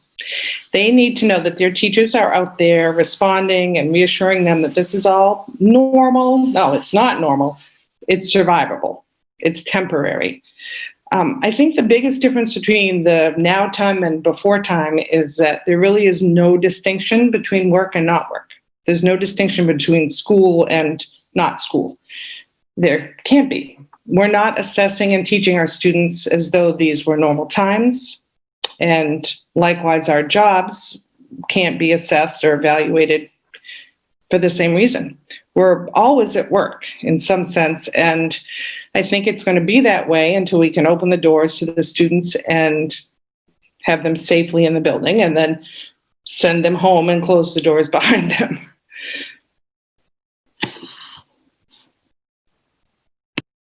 Thank you, Jane. Now, Sarah Obari.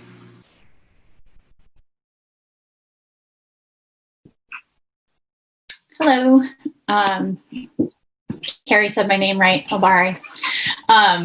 You all get to hear it the right way. I am actually teaching in Remote Academy, so there is somebody here, but it's not the elementary or middle school version of it, so I just wanted to tell you all that. I have 2 roles this year. I'm the freshman team leader, which I've been for several years, and I'm working with 9th grade teachers who are teaching in the hybrid model. And then I am also teaching 2 sections of math remotely, one to the 9th grade students who have chosen Remote Academy at Portland High. So what I have prepared is I wrote what a typical Wednesday looks like for me, because I know that that's something that people want to know about. It is definitely not a day off, but I thought I'd share what my Wednesday looks like. And then I actually asked my colleagues, because my other role is to lead a team of teachers, what they felt was most important for you to hear, and I'll share their main points they wanted you to hear. So my Wednesday, I started about 7:30. For 1 hour, I get to work on coordinating student interventions before I'm interrupted. Since I'm remote, all that work takes place through email, Google Meets, and shared documents. At 8:30, I help my second grader join his virtual morning meeting. Shout out to Ms. Humphreys. I get my high schooler out of bed. At 9, I check my own Google Classroom, email, and chat to check in with my students. I describe in detail an error a student has made on a math assignment. I can't actually write on their paper, so I'm typing in a comment box, and then I have to click multiple times to get this feedback sent to the student. I make a video to help clear up a misconception. I have to upload it to YouTube, copy the link, and then post it into my Google Classroom. I chat with a student to set up a meeting. I enter this appointment into WinMe. It's a program we use to schedule appointments for Learning Center time. Just before 9:30, I make sure my high schooler is awake and is ready to join sophomore seminar. And I check in with my youngest about his asynchronous work that's posted in Seesaw and get him started. For the next hour, while everyone at Portland High is engaged in seminar class, I grade and give feedback to my own students. To grade one assignment, I open the assignment and click on the first student. I zoom in and resize the image so that I can actually see the math work that they've shown. I click to add comments on their work. I post the comment. I click in a box to add the score. I click return to send it back to the student. A box pops up that says, do you really want to return this? I click yes. Then I move on to the next student. I do this for all of my students. I then enter all those scores that I've just done in Google Classroom into Infinite Campus. At 10:45, I facilitate an early morning indicator meeting. It's with school counselors, assistant principals, and teachers. We discuss how students are doing and make plans for intervention. At 11:30, we end, and I join a Math Motivators tutoring session where my algebra students connect weekly with a tutor from the community. At 11:45, I hold my second EWI meeting with my other 9th grade team. After lunch, teachers use that time for professional collaboration. But in my role, I use it as time to follow up on the student intervention meetings. Then professional development lasts until 3:30 and the school day ends. I'm not done though. In the evening, I help my second grader with any work that he was supposed to do during the day, but I didn't have time to help him with. We actually do school in the evening. I plan and prepare virtual lessons. I look back at information that was shared during the professional development, Edpuzzle, Jamboards, Flipgrids. I need to find ways to adapt learning activities for the virtual setting. I watched 3 videos to learn how to use an app, only to figure out in the end, it's not actually going to work for what I wanted it to. I answer and check emails, and I call parents. When I asked my colleagues what was the most important thing that they wanted to share, one colleague said, I have worked harder and longer than in all of my 21 years of teaching. So why are educators working more and when they're in front of students less? Everything takes more time. It takes more time to communicate with families. Email and Zoom takes longer than in-person conversations. It takes more time to give feedback to students. This is one of the most impactful aspects of teaching and learning. Giving clear and thorough feedback in a timely manner, it requires more time. It takes time to create a whole new curriculum. We are essentially starting from scratch this year. Every lesson is new. Even if you're teaching hybrid, you have to redesign your teaching for activities that can maintain distance and that also bridge the gap, bridge between virtual and in-person learning. If we are striving for best practice, it takes time. It takes time to learn new technology. One of my colleagues said, after 31 years of teaching, I have become a new teacher again.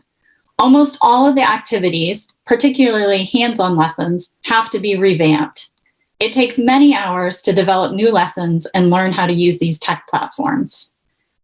At best, we are highly qualified professionals striving to be compassionate educators, striving during a pandemic to implement relevant curriculum with high expectations and support for students.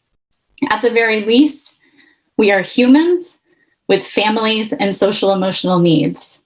I empathize with a colleague who said to me, "I'm working all day, every day, at the expense of caring for my own family and my own wellness." Phew. I want to end by saying that teachers want to see their students as much as possible, but not more than they can handle in this pandemic. We love seeing students. We love seeing them in person, even if it's 40 minutes and at 6 feet apart. We love seeing our students on Google Meets, their actual faces or their bit emoji. I love that my high schooler is going into Portland High School for biolabs with Mr. Begonia, and he checks in with his old teachers who have convinced him to join Environmental Club virtually every Thursday morning. I'm appreciative of all that school and educators are doing and understand firsthand the sacrifices they are making. But when I spend time reflecting on what's not working, I promise myself to ask the most important question. How can I and how can we center our most marginalized or underserved students? When you make decisions on reopening and redoing school in the next few months, please keep teachers and these students in mind. Thank you. Whoop. And that was my child entering. Thank you, Sarah. And I apologize for mischaracterizing your job. That actually probably underlines the point that it's really hard to understand exactly what everybody is doing when so many people are doing so many new things. We are going to move to middle school. First, we have David Galen. Greetings. Thank you, Ms. Foster. Superintendent of the board, great to be back.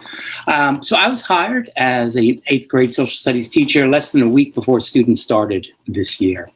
I was listening to school board. I heard Barb Stoddard say that they were worried, you were worried that schools weren't going to be able to open because of the lack of teachers in classrooms. I texted Sue Ellen, and here I am. So I want to start with a typical day for our students at the middle school level. Our students are broken into 2 cohorts. So one cohort goes Monday, Thursday, one cohort goes Tuesday, Friday. Students come in at 9:45 in the morning. They have a half-hour Lions Pride or advisory in a group of 8 to 10 students. Those 8 to 10 students stay in the same room all day, except for a 20-minute snack break when we take them outside. Teachers rotate through. So the teachers at the middle school are on the move.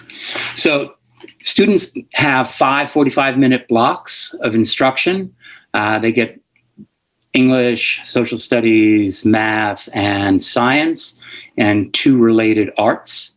In 8th grade this year, that is a music/humanities course, and it's sustainability science. I was amazed at the amount of learning that students have done to develop fluency in person in technology. Students are incredibly agile and nimble, manipulating their technology in the classroom. And I think it sets them up really well for their remote days. I would echo the remote day data the superintendent shared earlier. If about 1 in 6 families are not able or not set up to be doing their symptom check online, we're seeing about the same thing in remote learning. We have parents who don't have email. We have a significant number of students who are not making best use of the remote days. So students on their remote days all Zoom in at 9:45. We do our advisory together for half an hour. During that advisory, we are working on study skills, social emotional learning, developing a cohort nature of that advisory group, and beginning to work on identifying some trends and patterns in student learning to provide support for them. On the remote days, half the school is remote on Tuesday, Friday, half school's remote on Monday, Thursday. We are developing in the moment, as Sarah mentioned, activities that work with students and do not require first initial learning when students are remote, trying to get that equity piece in. We do pre-teaching and we do review in our remote time. I just want to remind us, we are seeing our students for the 7th pairing this week. We're halfway through a trimester at the end of the week. So incredibly limited in-person time. I support as much increased time as we can do safely and within the parameters that we have. There's nothing like the one-on-one time that we can provide in the classroom with our students to really support that student learning all around. I do want to say that the isolation, which Jane Sawtelle mentioned, is real. It is not just during the school day. I still have not seen the majority of staff at Lincoln. As staff, similar to students, we come into our pod, and that is where we spend the day. So what is a benefit of that is that the team at Lincoln is phenomenal, and we are working together as professionals and learners. It makes every day a pleasure to show up for school. What makes it hard is that there are 7 other teams that we see very little of. And that cross-school work that we get on Wednesdays is through the Zoom platform. Wednesdays at Lincoln start with an hour-long staff meeting in the morning. We do our 45-minute vertical team meeting by content area. So I'm working with the 6th, 7th, and 8th grade social studies teachers. We have chunked 3 hours for one-on-one remote support for students. There are times where that works great. Unlike Sarah, we can look at the same piece of work remotely and talk students through their reading and writing. When students are able to access that, it is a phenomenal learning experience. And then we do an hour-long professional development in the afternoon. So I think school is incredibly different. Jane, if you were allowed to visit Lincoln, it would look way different than it looked for us in 1990 in Brunswick. But I'm happy to be back. I think our students are really happy to be back, and I hope that we continue to work towards maximizing time together for all of us in the coming year. Thank you, David. Also in middle school, but from a little different perspective as a special ed tech, we have Kathy Farrell. Thank you, Carrie, and thank you, Portland School community, for allowing us to be here tonight. I am a proud parent of 4 Portland School graduates, and I'm here tonight along with my colleagues to share our perspectives about hybrid learning. I'm going to speak specifically about the late start times for kids and what we do during that time, and then Wednesdays. Just for context, I've been special education ed tech at Lyman Moore for 16 years. I currently support our 7th graders, and I was thrilled when we decided to get our students and our staff back into the building this fall. As a parent, I can sympathize with all of you that might want more than our hybrid setting is providing. However, the health and safety protocols that are in place must stay as they are until we are clear of this crazy virus. I see our teachers working relentlessly and creatively to adapt their teaching styles in this very unusual vortex we have found ourselves in. If not for the times available before school and on the non-person schools on Wednesdays, it wouldn't be possible to see these kids during this pandemic. So what do I do? Last week, I spent my time before the students arrived meeting with our team to find creative ways to accommodate our learners on all levels. our focus was on getting their remote work done. We have 9 students in our cohort B and 12 in cohort A that are on our special ed caseload right now that we work with. I check in specifically on those students with IEPs and their work so that I can touch base with them before they arrive for the day to make sure that they're going to be able to meet the targets and understand the learning that's happening while they're live and in person. Also, the synchronous classes can be difficult for our kids and the kids that do not have a time manager at home. So during those mornings, I also spend my time reaching out to our students to send them reminders in a Google chat for what time they're expected to get into their synchronous classes.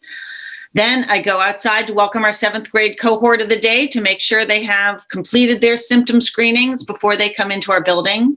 All of these things happen between when I arrive at 8 o'clock and 9:45 when our students then jump into their advisories. As far as Wednesday's work goes, it's no less important, but it's more two-dimensional for sure. Staff meetings, including COVID protocol updates, team updates, and professional development fill up my morning. And then from noon until 3:30, I support the 22 kids on our caseload with remote check-ins in Google Meets. I review what they've done, reteach what they might have missed, and every now and then I learn a stupid joke. Do I see these students, all of them, 22 every single Wednesday? No, I don't. But I do reach out through Google Chats and emails if I don't hear from them and I really think they need some academic support. Would I rather be at school with them? 100% I would. But for now, our school, my school, feels so safe and the kids seem genuinely happy to be there. We are working really hard to keep our cohorts separated, and I feel that I'm very COVID safe in our building. If we make changes to busing, to number of students in our building, more hours in the day or more days in the week, I'm confident that all of these intense plans and safety measures we've put in place are going to snap apart. We, the staff, everyone in our building is so grateful to be able to see the students in real life at all. And we know how quickly this would all come apart. So I hope that families can find comfort with what we're working so diligently to provide for their kids on both days that we see their faces in the classrooms and those remote learning days as well. So thank you for your support and compassion, and also your modeling of our safety protocols. Wear a mask and stay 6 feet apart. Thank you. Thank you. I look forward to hearing some of those stupid jokes you've learned. Next, we're going to go to Tracy Fella. She is our occupational therapist. And after that, we'll move to Kristen Tedesco to give an elementary perspective. Hi, everyone. Thank you, Carrie. Yeah, I've been an occupational therapist with the district for about 16 years, and this has certainly been the most challenging. I currently cover Ocean Ave Elementary School, the K-5 district-wide program known as Beach, and Portland High School. So as Carrie said, I certainly don't represent everyone, but I do know that my experience mirrors many OTs. I've spoken to them all about what I'm going to say tonight, as well as the PTs and the speech pathologists. A lot of special education teachers and special ed teachers have a lot of same similarities as what I will share with you. As well as I've had a lot of similarities with what you've all shared already tonight. I appreciate this panel because I think it's important to remember that there's many school staff who are not classroom teachers. I'm going to frame my talking points tonight like an IEP meeting or a parent-teacher meeting. So I'm going to start with positives and then name some challenges and then talk about the plan going forward. So do what you know, right? So for positive points, I want to express our collective gratitude for backfilling the remote academy occupational therapist. Our department has been asking and demonstrating a need for more OT staff for a long time. So having that backfill position was crucial to make a very difficult time more manageable. So it's allowed us also to help keep the community more safe by allowing us to limit our number of buildings that we're in weekly. So thank you for that. Another positive point during COVID time has been school leadership.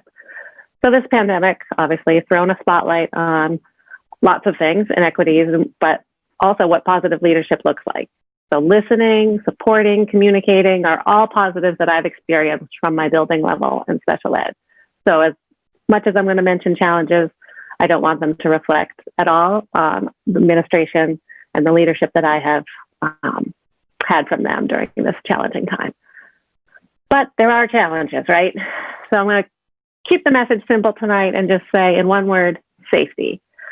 So as we think back to the the reopening plan, that image of the many layers of protection is prominent in my mind. You know, the symptom checking, the social distance, PPE. So OTs are finding many, if not all of these layers compromised on a daily basis. So symptom checking, many of our students that we treat are not able to express symptoms. They're just not verbal enough. Distancing, we're finding much of the time we cannot do our jobs from a safe distance, particularly for younger students or the district-wide program students. Masks are inconsistently worn for some of our students. I personally have about 40% of my students I treat that have mask compliance issues. For some students, this simply means it's always below their nose. You're asking them to pull it up, but as soon as they talk, it comes down. For others, this more specific maybe to the beach program, when I know some other district programs, they are refusing to wear their masks sometimes, or they might be throwing their masks off. There's a bit of a behavior. There's progress on mask tolerance, but that doesn't always equate to a steady and solid improvement line. Hygiene as another layer. Many of our students are still learning how to wash their hands. They might lick their hands. They don't really know how to wipe their nose. Students' masks get soaked, and we're often changing them out because they're wet. They lose saliva while they're eating. Two other layers I'm going to add is sort of overall exposure. So therapists, and I'm going to include PT and speech in this, we're seeing students from a K to 5 or even up to high school and on a given day, and could easily be in 10 different rooms or classes. And while regular ed, at least in the elementary level, is so great, spending half the day outside, it's not really the case for most special ed staff. So to our plans going forward, I have 3. Number 1 is already in the works this week. It's more heightened PPE for staff. So especially staff that, like I said, in the district-wide programs where the kids are working on their mask tolerance. We just got news this week that we have available to us more medical masks for staff. And then our new special ed director, Jesse Applegate, really heard us in Beach and is going to work with us on some better shields, because the ones we have are hard to see out of, and then they really fog up. And then you can't see, and that's not ideal or safe. So then number 2, I think we need to keep the day at 5 hours because we're safest and most efficient with our current schedule. So a longer day would mean lunch in elementary, and lunch is a safety risk because masks have to be off, and we don't have the space to do this with proper distance. I feel like all of our work would be maybe all for naught if we had to have lunch. And a longer day also means challenges for staff coverage, like staff needs to have lunch and then they have planning time. So in our current model, we're all working really hard, but it's actually fairly efficient. So after the children leave, the staff gets on remotely with children. We have meetings, we clean, we plan, the therapists do our billing. It's all very useful time, as well as Wednesdays. I'll get to that in a second. So then my third and final plan would be to remain hybrid. I know we'd all love to see our students more, and we know that school is a great place, but I think it's a mathematical equation where we don't have the space to do that safely at this time. So one final note I have is just to echo, everyone's working so hard, and the global pandemic is very real and stressful. And Wednesdays are incredibly busy. And by all my anecdotal data, it is staff's least favorite day of the week. But I'm not suggesting a change to Wednesday. I'm just stating the reality. I think that our meetings all day on Wednesday help us be more efficient when the children are in front of us. So I know the school committee, you know what those long hours of Zoom meetings feel like, because we all do them all the time. And they are rugged, but necessary. So that's my word from the street. Thank you. Thank you. Kristen, I know, I think Aaron's got your slides queued up. That he is nodding, so that looks correct. Yeah, let's hear from Kristen Tedesco. Awesome. Hey guys, I'm Kristen. I work at Lyseth Elementary, second grade, and I did a PowerPoint sort of thing because I live there these days. So why not, right? Plus, in the lower levels, we use lots and lots of visuals. While Erin is getting that ready, I'll just sort of reiterate, but quickly, exactly what everyone else has said, right? And so this is just one person's story, just my story. It's not reflective of everybody and where they're at. And so, Erin, you can go to the next slide quickly. I'm going to ask the board, you guys can have this PowerPoint after so you can look at it if it was interesting to you, but it just sort of outlines what my day looks like and where it really starts and where it may or may not actually end. But the middle piece, I think what's important and what I just want people to remember in terms of the school day. And so, you know, from 8:25 to 1:30, students are in our classrooms. That's in-person learning, you know, 4 days a week. My special happens to be at 9 to 9:45. So I'm with students from 9:45 to 1:30. I also run virtual reading groups on Tuesdays and Fridays during that special time. Otherwise, I think, you know, everything else that's listed here was already mentioned, and I don't see a reason to go back over it. We can go to the next slide. And again, it's just another way to sort of look at Wednesdays. I think it was so hard for me to say, here's what happens at this time and this time and this time, because it's ever evolving and it really just depends on what's going on in the day. So it's just sort of all these aspects are sitting there. But again, I think people really covered it. So I think we can move on to the next slide. You're very good at this, Erin. Thank you. So I think what this is, I love data. So here's the Seesaw data for my classroom for the first 4 weeks of school. And so that would include 14 remote days that were posted to students during that time. And there were 71 activities posted. Also know that those went home in a paper format as well for students that are struggling with accessing technology and or those remote days due to those childcare issues that we really bump up into for elementary. So then I sort of broke it out. And so cohort A, there have been 594 posts exchanged, either sent to me from students and or my response back to them. So of that cohort, there are 2 students that do not regularly participate and 8 that do. In cohort B, there were 279 posts. 4 students participate regularly and 3 do not participate regularly. Again, that's for a variety of reasons, mostly around childcare and technology. But altogether, there were 873 posts between the students and myself in just those 4 weeks. So that averages to about 62 posts received or sent daily. An average of 5 daily assignments sort of being posted to them, including like morning meeting, things like that. And it equates to about 4+ comments that I make to each student every day. So please know that every single time a student posts, what I do is I definitely like it. So we can click my little heart, but then I also, for any actual work students have posted, there is an actual comment made, either an audio or a written comment, and then their post back. And so the next slide, Erin, and this is it's going to get a little wonky because it's not super fancy yet, but what I want to show you guys is what the students are sending back. And again, I think what I want people to take away from at least my experience and what I have to share is, 1, none of this is possible without the parents or the adults that are at home. Elementary students cannot do this work by themselves. They can't. They need somebody to help them access the technology at the very least, somebody to help them manage their day at the very least.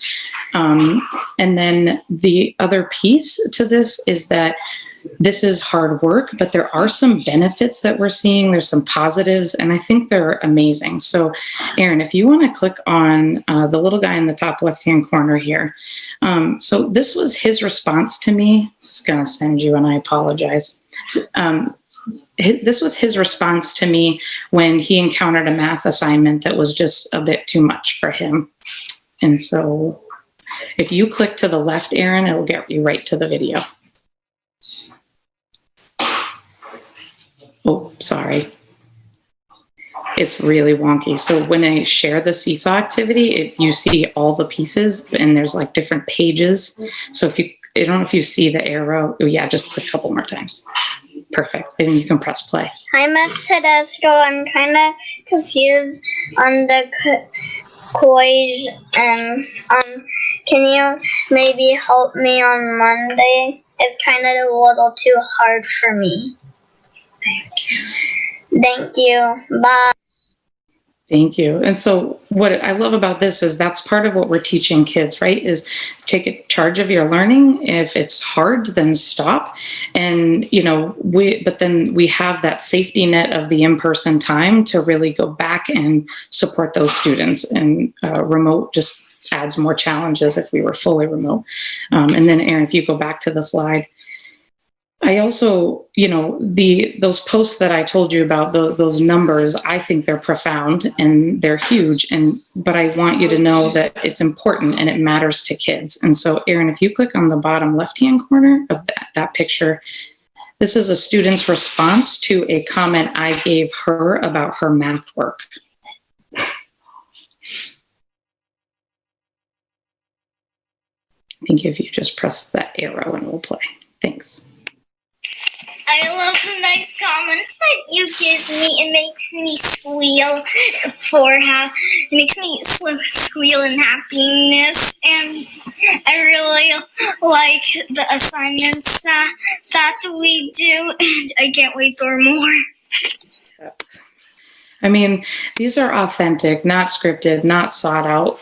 This is what kids are really saying.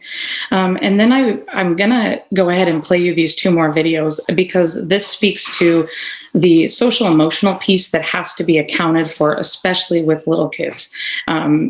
Although it's really true of all.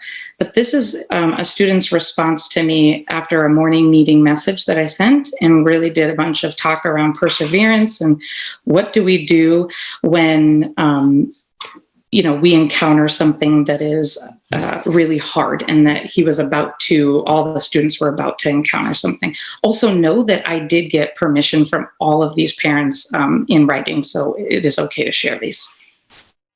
Go ahead, Aaron. Thank you. Miss Tedesco, I'm not going to let that no you can't monster in my house. Got it? This house is not a... No you can't monsters can get in this house. Only for permission. I'm never going to give it permission anyway. So it can't come in my house at all.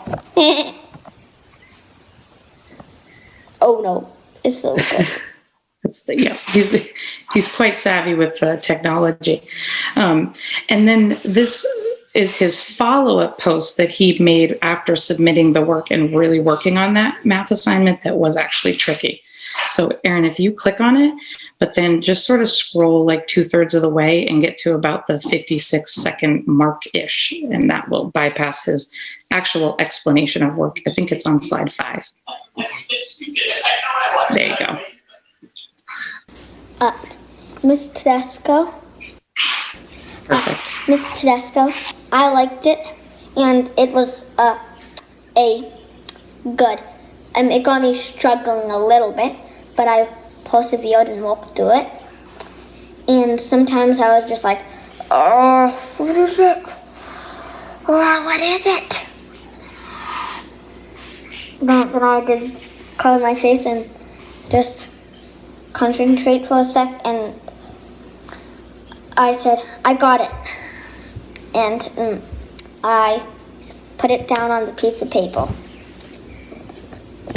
So that's what's great, is even though we don't get to be there for them, the learning can still continue at home when they have those supports in place, and we can still do that social emotional work for kids. I think the other piece that I want to mention to everybody that is perhaps unique, especially to elementary, is that really with whoever the adult is that these students are working with, they become our co-teachers. I don't work independently anymore. I now have a lot of different co-teachers, and that requires more time. Just an example, even today, driving home, I was on the phone with a parent because I was posting stuff, and it was, for some parents, this is the first time they're watching their kids meet a challenge that they didn't already, sort of like skate through. And so you're really now having to educate the adults that are supporting kids on what does a productive struggle really look like, and then what's a task that they've reached their point. And so we say, oof, this one's hard, and we stop. So that co-teaching is, really present in terms of who we're working with and at the home. So I think that about sums it up. I don't have a great answer for hybrid, in person. I think we all know what we'd really love. I also know that we're doing things really safely. I'm really proud of everybody that I work with. I watch how safe everyone's being, how including students. And so I don't want to see anything sort of disrupted, because what you saw from students was that while remote isn't ideal, there are places where it's succeeding, and then there's places we have to keep working. I try to remind people that we've now redesigned or attempted to redesign education twice in 6 months. Once in March for remote, and now again with hybrid. So I think everyone's doing an awesome job and doing the best that they can. Thanks for listening. If you guys have any questions, always feel free to let me know. And I think my fellow teachers would agree that if anyone ever wanted to participate or, safely come see what we're doing, you're welcome to.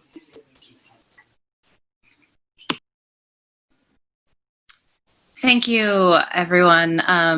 And I just agree. Everyone's working really hard. They're doing a great job with the limited resources, and I appreciate everything that everyone's doing. That's it from us. Javier, do you want to take it back? He does not. Yeah, I almost beat you to saying that I'm muted. Just to thank Carrie and all of our amazing teachers for sharing those insights. I think that this is exactly what we wanted the board and the community also to understand in terms of the complexity of the work. I think, in my lead-in comments, I talked about the fact that, I think it's been very evident to the board what the complexities are, from where I sit, from where Barb sits, from where Aaron sits. But I think it was also important for them to be able to hear that, not to hear it in 3-minute snippets in response to, something that was otherwise being discussed, but actually to be able to do that. And I just want to appreciate, Carrie, your effort to make sure that we had solid representation from all aspects of the organization. I think that's super important as well, to sort of understand how Tracy's experience is different from Kristen's experience or Sarah's experience. So I really appreciate everyone taking the time. I know that, this was another thing to do today. So I do appreciate very much everybody taking the time to do that. Thank you, Superintendent. Yeah, I'm sorry, before I get into that, I'm not sure if we were going to field questions or not. I just want to, like Superintendent said, thank Carrie and everyone else that presented. Board members, we generally hear more regularly from parents' perspective, and we tend to maybe not lose track, but lose perspective of what the day-to-day job is in the classroom for educators. So this is very helpful. And I would assume that this would be just as helpful absent the pandemic, right? For the board to really understand what goes on in your classrooms. Can I just, and I just wanted to say that hearing from an OT was incredibly special. That if we rarely hear from teachers, you can imagine how much more rare it is that we hear from an OT. So that was incredibly helpful. I had some concerns and questions about a lot of our special ed students. So your insights were really helpful there. I don't see any hands raised from the board. So on behalf of the board, again, I'll extend a really heartfelt thank you. And, we feel the struggle that you guys are all going through, but we're so proud of how everyone is stepping up. It really is admirable. So thank you all so much. And I look forward to, I'm sorry, I think I saw a hand gesture. No, okay, never mind. So I look forward to hearing again down the line before the end of the school year, another update and see how things evolve. So thank you again. Okay, we're moving on, moving ahead on the agenda. We are up to consent items. Will the superintendent please read the list of donations made to the district?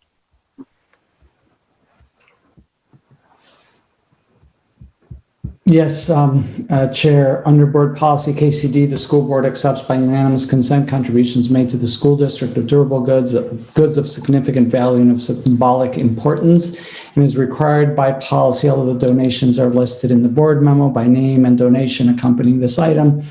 Our practice is that each donor receives a written contribution acknowledgement expressing our heartfelt gratitude and for their tax purposes.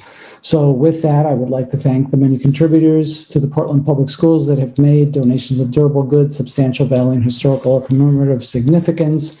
And the donations for this meeting are 2 picnic tables for outdoor learning spaces worth $300 from Definitive Brewing Company, care of Dylan Weber, $150 worth of drums for music class from Danielle Cassavant, $50 worth of school supplies for classroom use from Erica Toby Lovejoy, water bottles, bags, a mountain bike, 2 helmets, a bike lock, and a storage shed. A total value of $4,000 for the Rise and Shine program and East End Community School from Benchmark Realty and Hammond Lumber.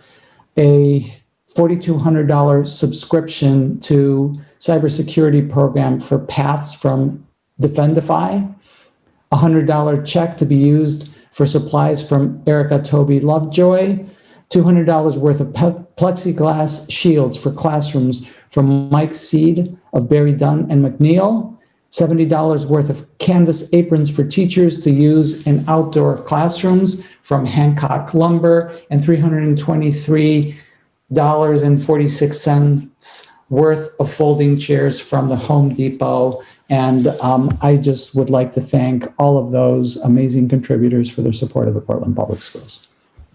Thank you, Superintendent. I'll double down that. Thank you. I've always said how much I appreciate this section of our meeting. Really shows the strength of the community, how they all chip in. Actually, all right. Add something because I think I skipped over $5,000 worth of roller skates and inline skates for Rise and Shine from Happy Wheels owner Paul White and manager Danny. Thank you. Good catch there, Javier. Thank you. Next, we're up to old business. Consideration and action to approve the revisions of policy ACAA, harassment, discrimination, and sexual harassment of students. Is there a motion? Ms. Bondo, second by Ms. Morioni. Would the superintendent please speak to the motion? Yes, Chair. Sorry. Tonight, Assistant Superintendent Aaron Townsend will present the revisions to policy ACAA, student harassment, sexual harassment, and discrimination. As you heard at our last meeting when we did a workshop on the policy and the implementation plan, it was just about a year ago that we began the process of revising this policy. Last year around this time, we brought a revision of this policy to conform to just the new state guidelines and federal requirements. And at the time, a group of students, former students, and advocates for equity, transparency, and victims' rights stood before you and asked that you engage in a deeper look at these policies. So a year later, here we are, after engaging in a substantive policy review process that engaged many of those advocates, school staff, and outside partner organizations. I would like to thank and recognize Assistant Superintendent Townsend, who has skillfully led this process. This is, from my perspective, a model of exemplary policy work. I'm proud of the outcome and believe that it reflects our values as a community and an institution. There have been many many, many people involved in this process, including the board's policy committee, chaired by Member Figdor, and I will allow her and Mr. Townsend to thank the many other partners in the policy work, many of whom you will hopefully hear from tonight as part of public comment. But with that, I will turn it over to Aaron and Ms. Figdor. Great. Thank you, Superintendent. I'm excited to have this policy in front of you for approval tonight. You know, as we've said, this reflects a year's worth of collaboration with a tremendous group of student and community advocates and allies. They've helped me personally and as us as a district envision a pathway forward that more effectively supports our goals around creating safe and equitable learning environments for our students. So I'd like to take a moment before we move forward to recognize the members of our subcommittee that have contributed to this work over the year, and appreciations and shout outs for a number of them I see in the attendee list hanging on with us through the beginning part of our meeting tonight. But just want to recognize them and the organizations in some cases they represent as part of that work. So, you know, over the past year we've had, I want to appreciate Mariah Reed from Through These Doors, Heather Bigger from Through These Doors, Clara Porter from Prevention Action Change, Aronde Kruger from Speak About It, Sasha from Students Speak Up, Heidi Randall from Maine Boys to Men, Shale Norris from Safe Bay, Kim Simmons from the University of Southern Maine, Richard Moore from PPS, our Title IX coordinator, Dawn Gersh, who's assistant principal at Ocean Ave Elementary, who's been a part of a handful of our meetings. Again, our board members that have engaged, Chair Rodriguez, Member Figdor, Member Atkinson, Member Yangala. The superintendent joined us, Ina Demers, who's a ed tech, now teacher this year at Reiki, Member Burke, Ayla Mansman, also a youth leader from Safe Bay, Maggie Bouchard from SARSM, previously from Planned Parenthood in Northern New England, Gina Capra from SARSM as well, Kathy Harvey Brown, who was formerly from the Child Advocacy Center, Lucia Hunt from Pine Tree Legal, Chris DeVoe, who is a second-year law student at Maine Law and parent leader in the district.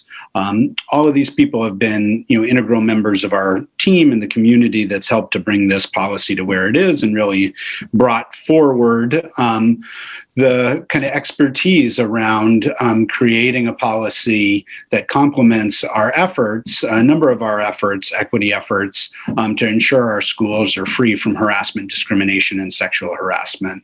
And the role of this policy is to have a clear set of standards and processes to address any instances of this kind of misconduct when they do occur in our schools in a way that is trauma-informed and restorative, to be able to continue to support you know, any potential victims and to continue to grow the capacity of our school communities to support safe and equitable learning environments. So with that, Member Figdor, I'm happy to give you a moment as well, you know, before we open it up for next steps. Thank you. In addition to those acknowledgements, I guess I want to start with acknowledging the leadership among the administration. So starting with the superintendent, having this be a priority and continue to support the work during the pandemic. And certainly with Assistant Superintendent Townsend. I personally was more engaged in the first half of this process, and then with a full-time job and kids home during the pandemic had to pull away more. And Assistant Superintendent Townsend kept the work running, and it was very complex work. This is not an easy policy or procedure thing. We had new Title IX rules from the federal government in the midst of this process. And I really just appreciate the ability to continue to work with a broad coalition of stakeholders and navigate that process while figuring out how to open and run our schools in a pandemic. So Aaron, thank you so much for all you've done to bring us to a place tonight where we can vote on this policy. And then I wanted to particularly, take a second to just recognize that this work started with our students, and specifically the work of Students Speak Up to bring this issue to the board. And I would say the board did not take this issue right up. It took some work. It took a lot of persistence. And I really just want to value the fact that our students,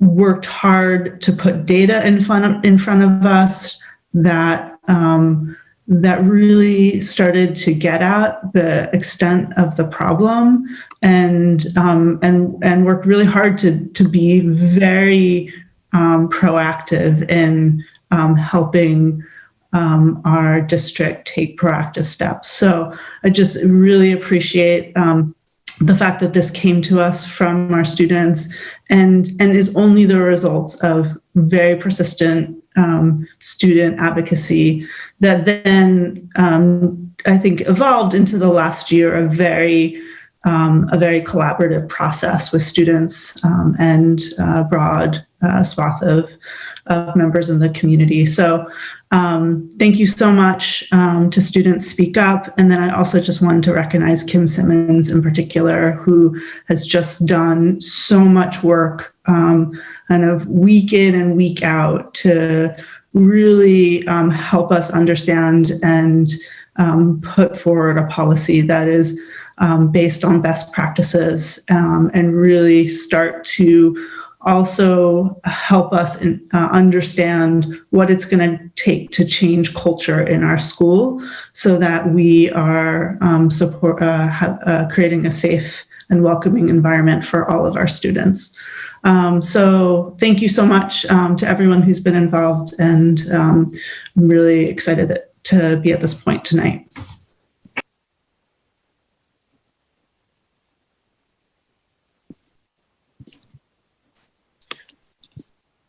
Good. Are we gonna? I know we had a workshop on the policy last week. Are we going to have any further discussion about the policy itself? I think any questions that the board might have, at this point, we would, obviously answer those, and then the board should have its discussion. All right. So board members, if you have any questions, please use the raise your hand feature. I know like I said, we had a workshop last week on the policy work, and we're able to explore some of those questions that we had. Ms. Morioni?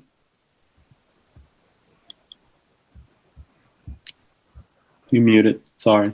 Sorry, thank you.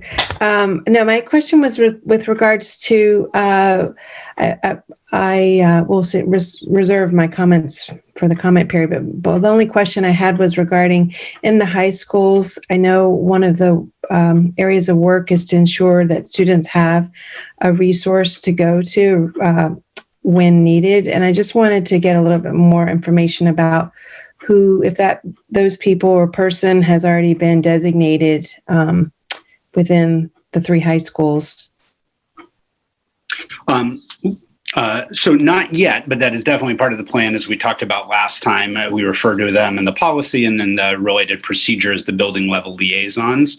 So that's one of the first pieces of our work, is to begin to identify those folks, and then with some of our partners, even taking this up tomorrow in our subcommittee meeting, starting to work on what the training for those folks will look like. So that's part of our initial implementation plan between now and the end of this calendar year. Wonderful. And then the next question is regarding the sex ed curriculum in terms of consent. And has that already been further discussed in terms of what curriculum might come? I mean, what type of curriculum, as well as how soon will that curriculum be put in place potentially? Yeah. Malia, Assistant Superintendent Nolly, had the health group kind of teed up to start meeting on that work, like literally right before the pandemic hit.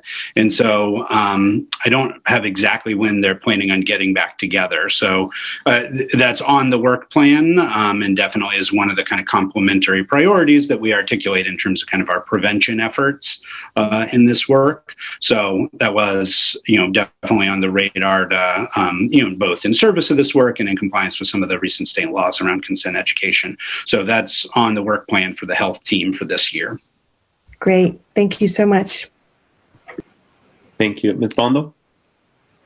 Yes, thank you, Chair. I just have a small question on the Title IX coordinators, and do we have each each high school? Do we have a coordinator for each high school?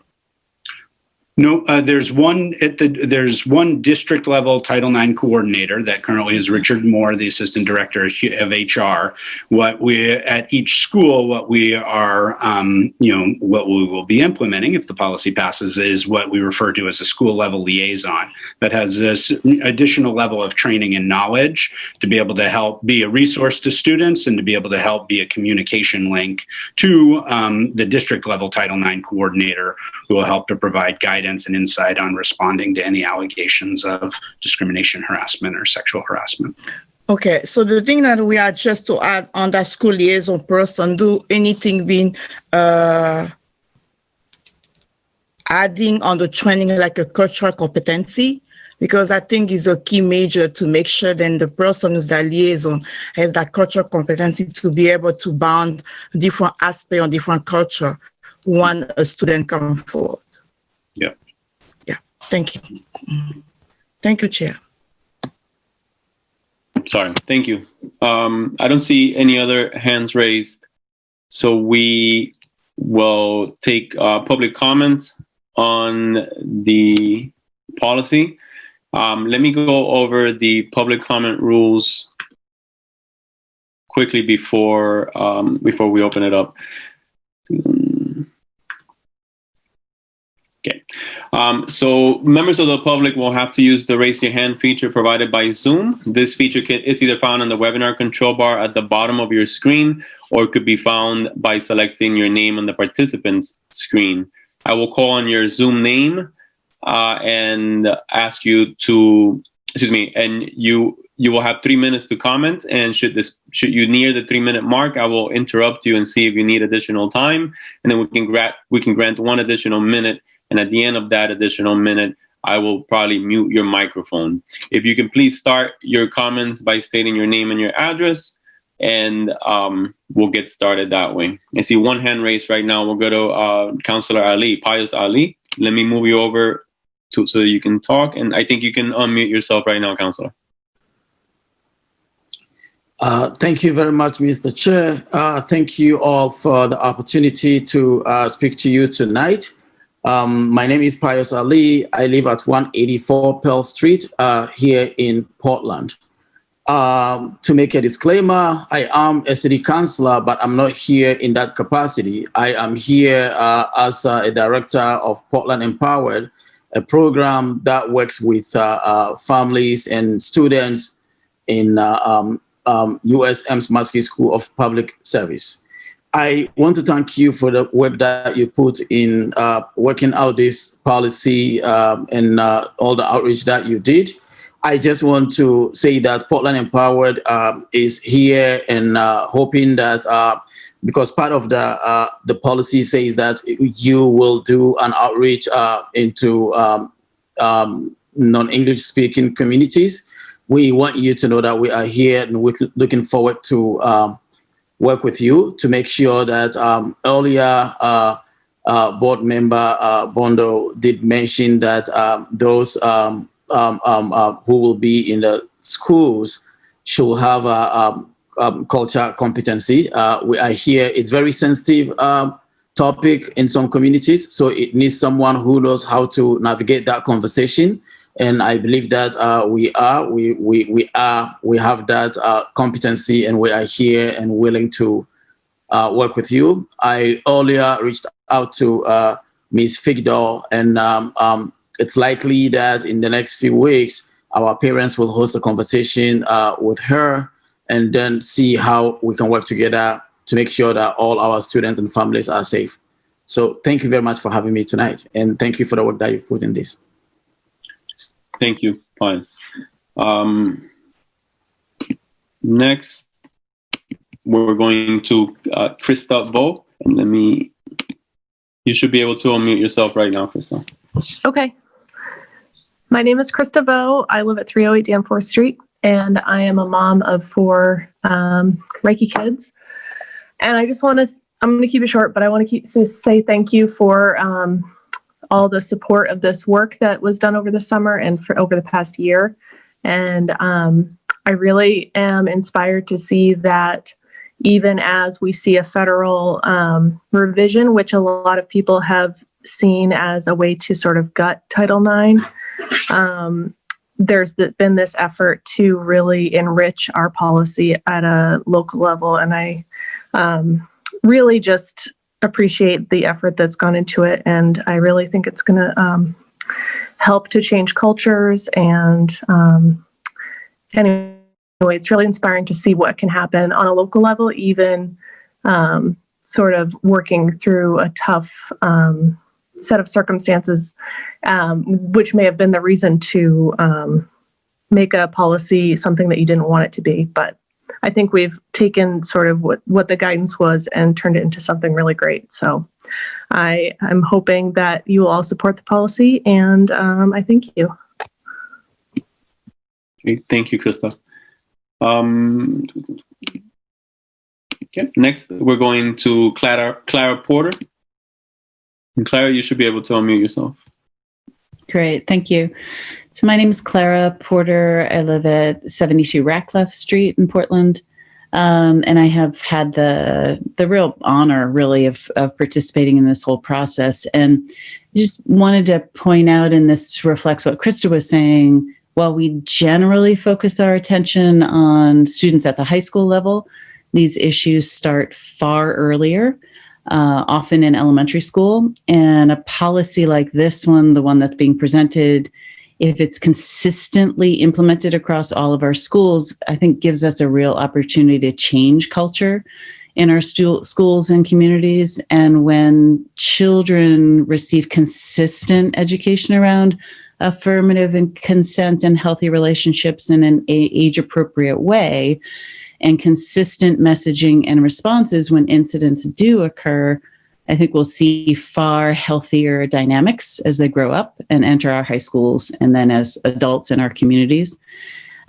It's definitely worth the commitment and the investment that it'll require to fully implement. And I appreciate all of your support.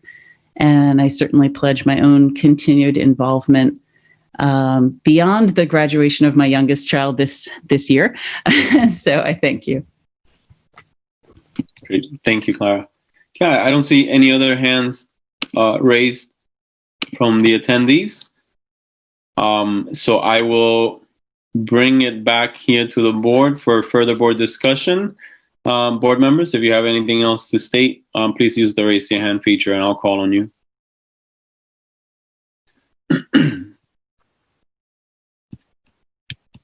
Mr. Burke? I'm sorry, Ms. Morioni went first, I'm sorry. Ms. Morioni?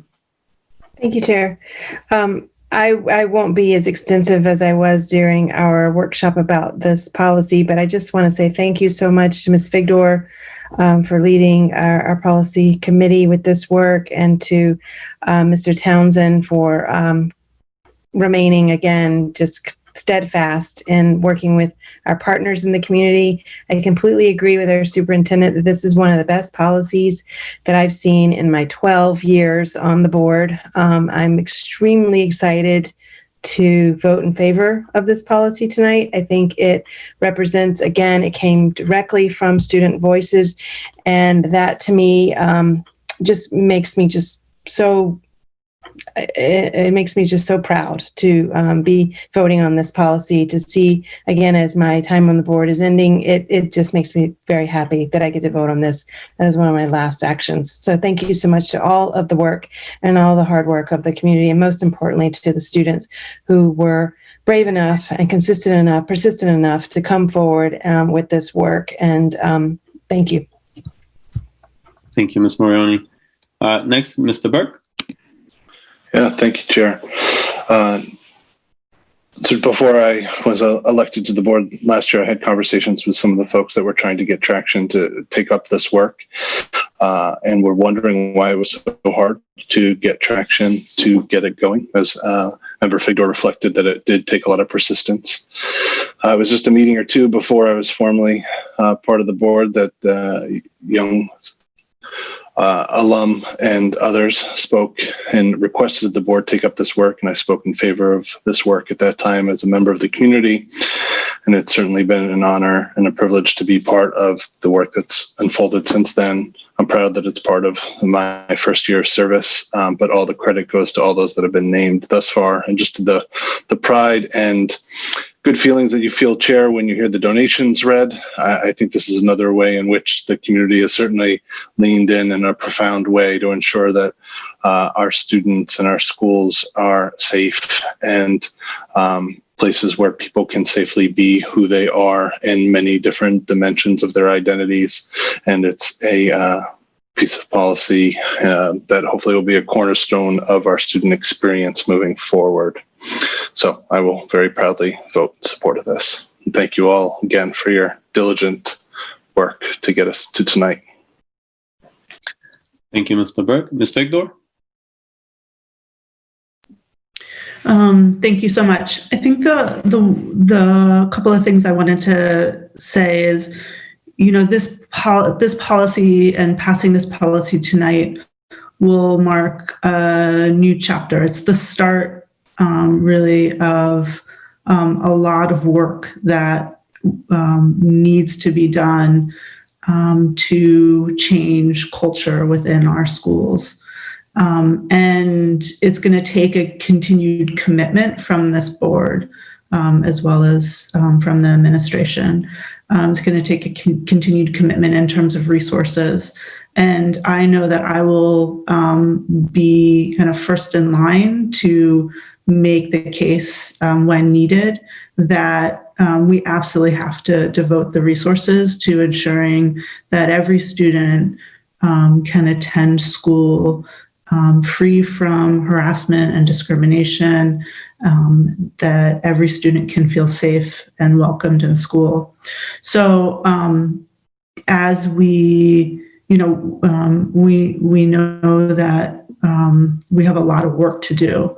And so I appreciate the board's support, the administration's ongoing support, and the work that it's going to take across the district to really change culture so that all students can feel safe and welcomed and supported.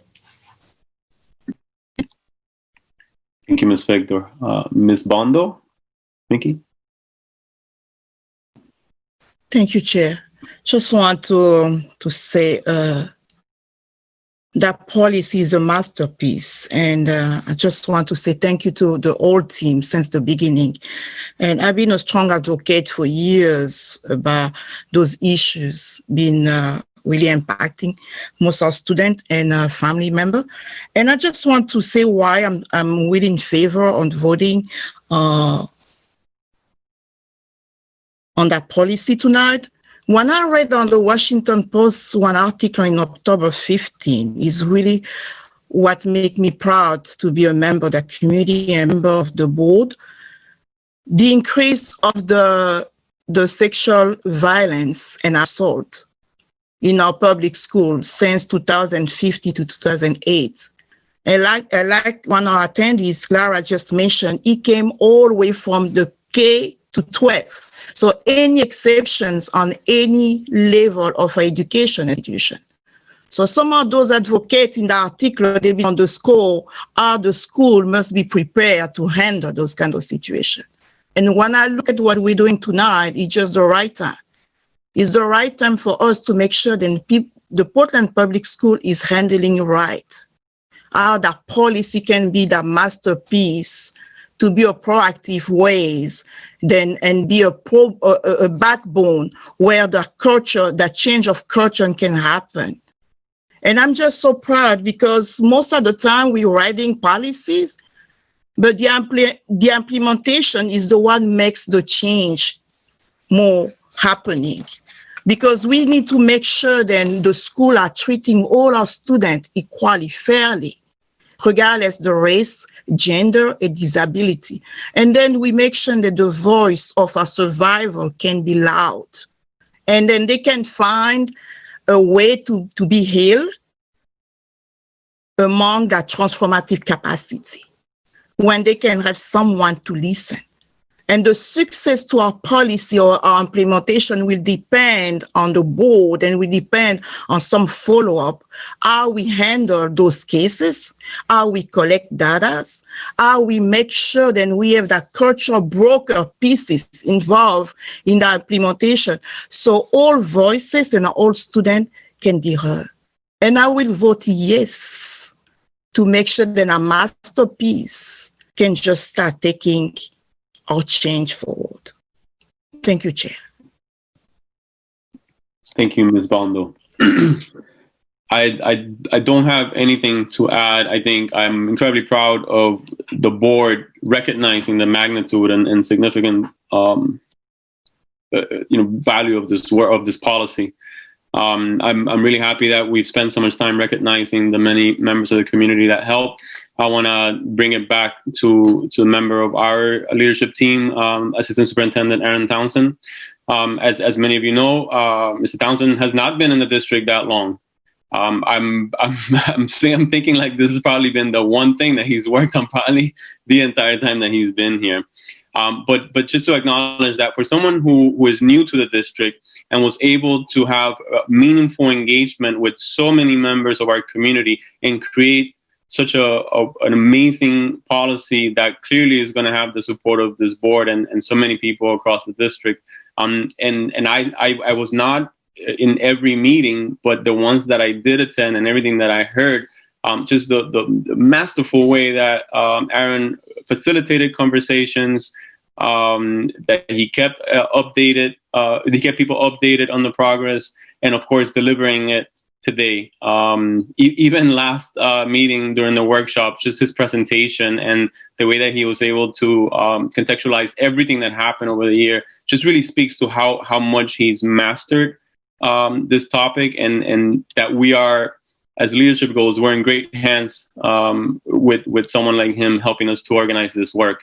And again, kudos to the board for acknowledging the importance of this policy and what I'm assuming is going to be a strong support in just a minute. So having said all that, we'll bring it to a vote.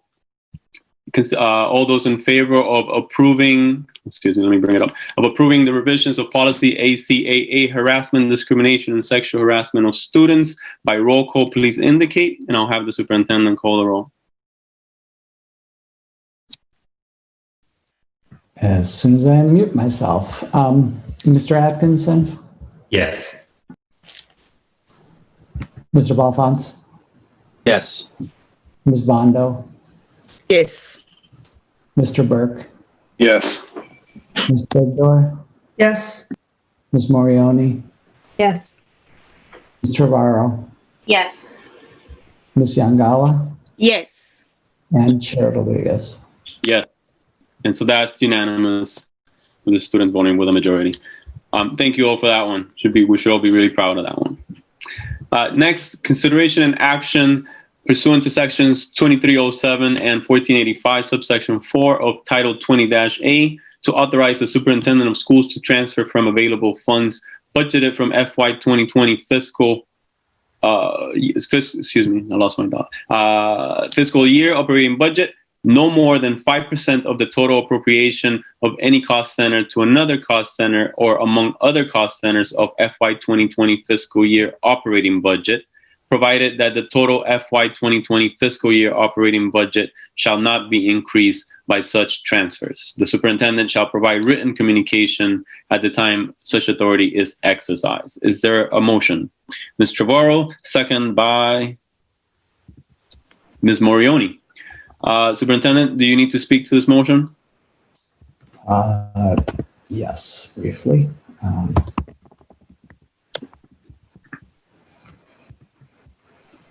Today, we're asking for your approval of a request to transfer money between lines as part of our efforts to close out the FY20 budget. As the Finance Committee members know, we are at the point of the year that we have a good sense of where our budget will wind up, and overall, we came in within budget with enough of a cushion that we will actually build up our fund balance some. In order to close out the year, state law requires the board to approve transfers within lines over a certain threshold, and this annual process allows us to balance budget lines. These are all reductions to one line to fund overages in another line. None of it affects our budget's bottom line, and Executive Director for Budget and Finance, Miranda Fasulo, is here to provide additional details and answer any questions that you may have. Thank you, Superintendent. Board members, excuse me, is there any questions from the board? And seeing none, is there any public comment on the motion?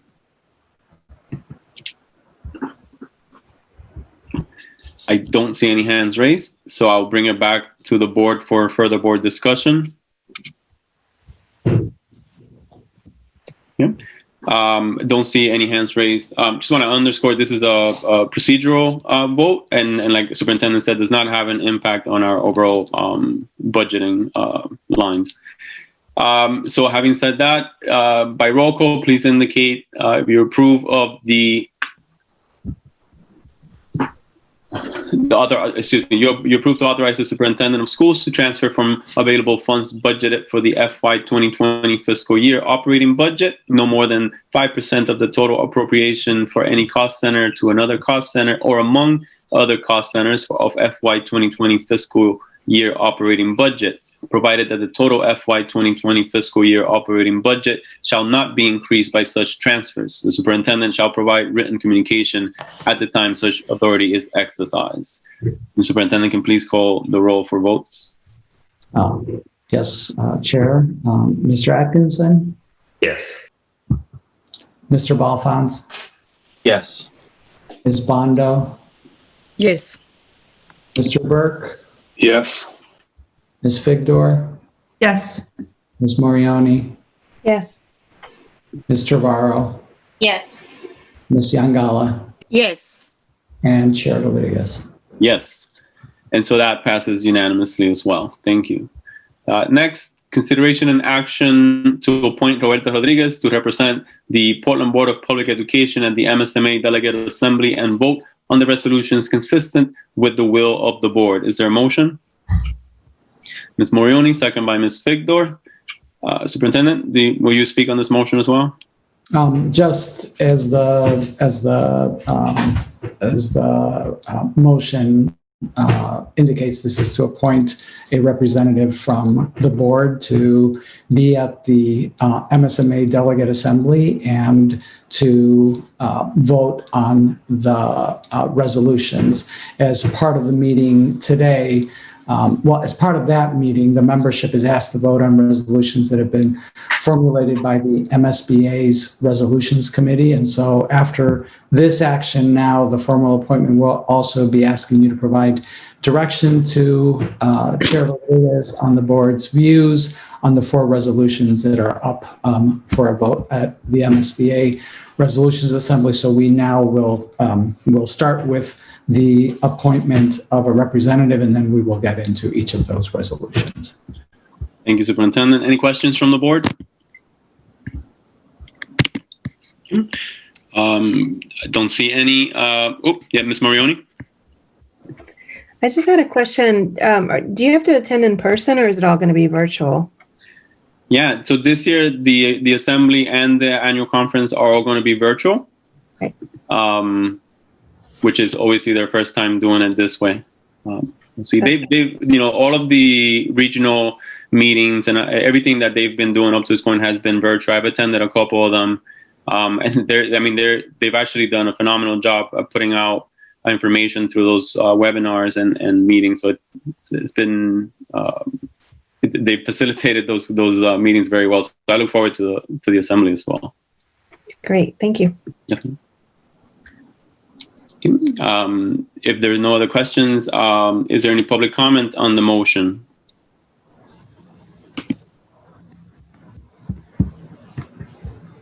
Okay, I don't see any hands raised, so we'll bring it back to the board for board discussion.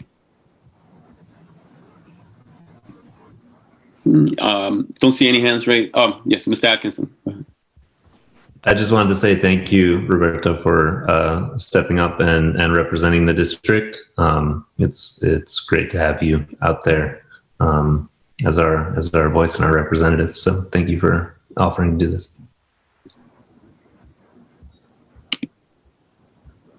I don't see any other hands raised. I'll just say this will be my third year being the delegate for Portland Public Schools at the Delegate Assembly. It really is an honor. I've enjoyed the last two conferences being there in person for many reasons. One, of course, the networking piece and getting to talk to and learn from other board members across the state of Maine. Of course, sharing my insights and what my experience has been here as I've served on the board. This year, obviously, a very different setup for the assembly since we're going to be virtual. But I'm very excited to be there and represent public schools. I will discuss the resolutions that we're going to be voting on, and I'll take good notes so that I try to represent the will that you all convey here tonight as accurately as possible. So I appreciate your support and allowing me to represent the district. So thank you. If there are no other comments, we'll put it to a vote. By roll call, please indicate if you approve to appoint Roberta Rodriguez to represent the Portland Board of Public Education at the MSMA Delegate Assembly and vote on the resolutions consistent with the will of the board. Superintendent, can you please call the roll?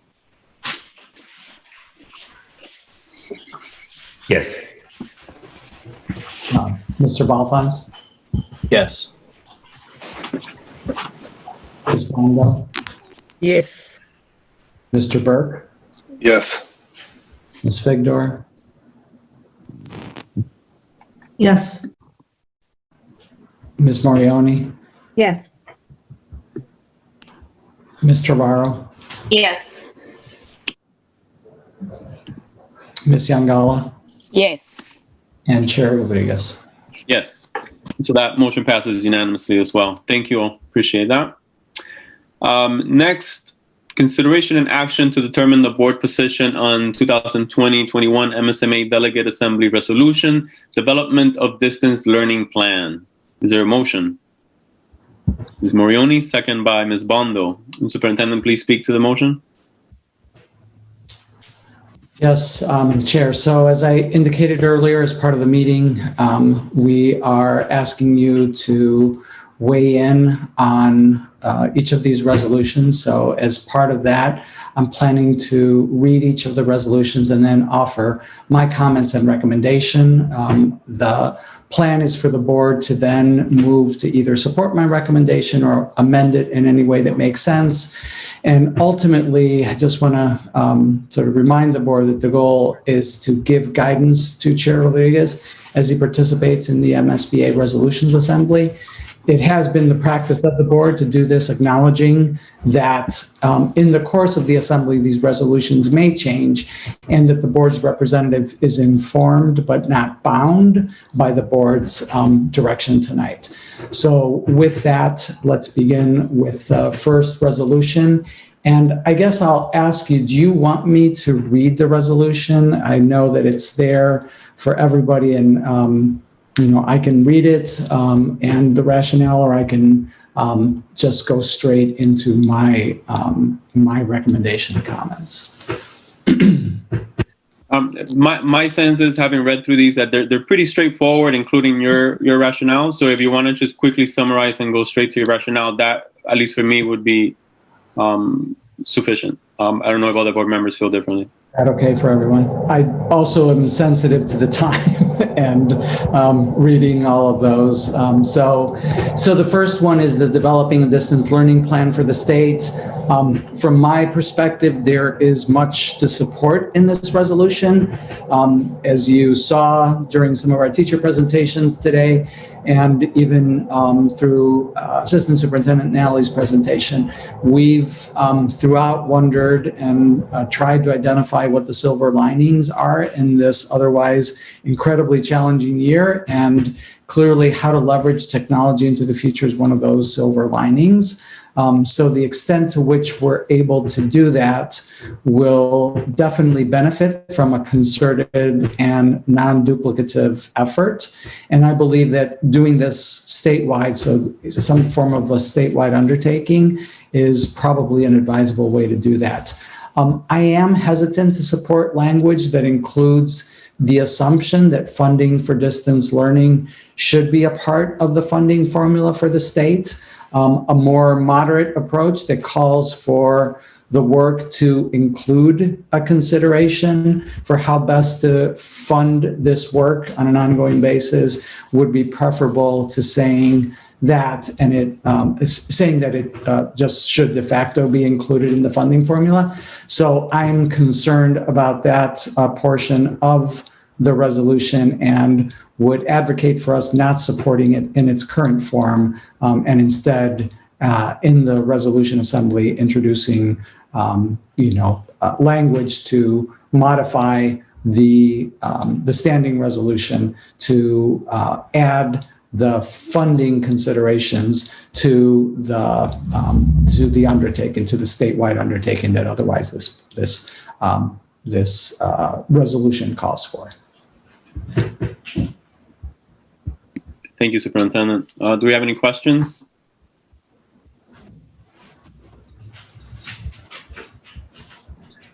So, Superintendent, I hear the hesitancy there at the end.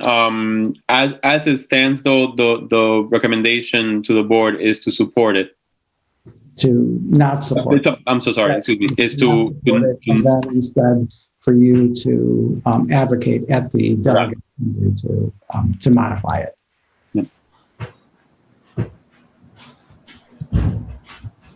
I don't see any other hands raised.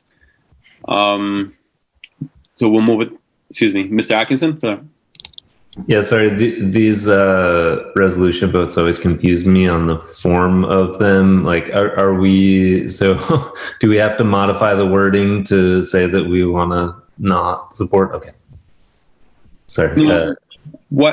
So what's happened in the past during the assembly is much like any motion during our meeting, the delegates can propose amendments, change language, and then of course, they follow the same process that we would here, where a proposed amendment needs to be seconded, then there'll be a discussion about it, and so on and so on. One of the years that I was there, it dragged on forever because these small little amendments that they were trying to tweak it, and I think it missed the spirit of what this is supposed to be. Because if you're going to tweak it so much, I think the right thing is then to not vote in support of it, because they were at one point. So for us, I think what the superintendent is providing here, I think is pretty good guardrails of how I should interpret any discussion that goes in there. To that, I don't know if that helps, Ms. Atkinson.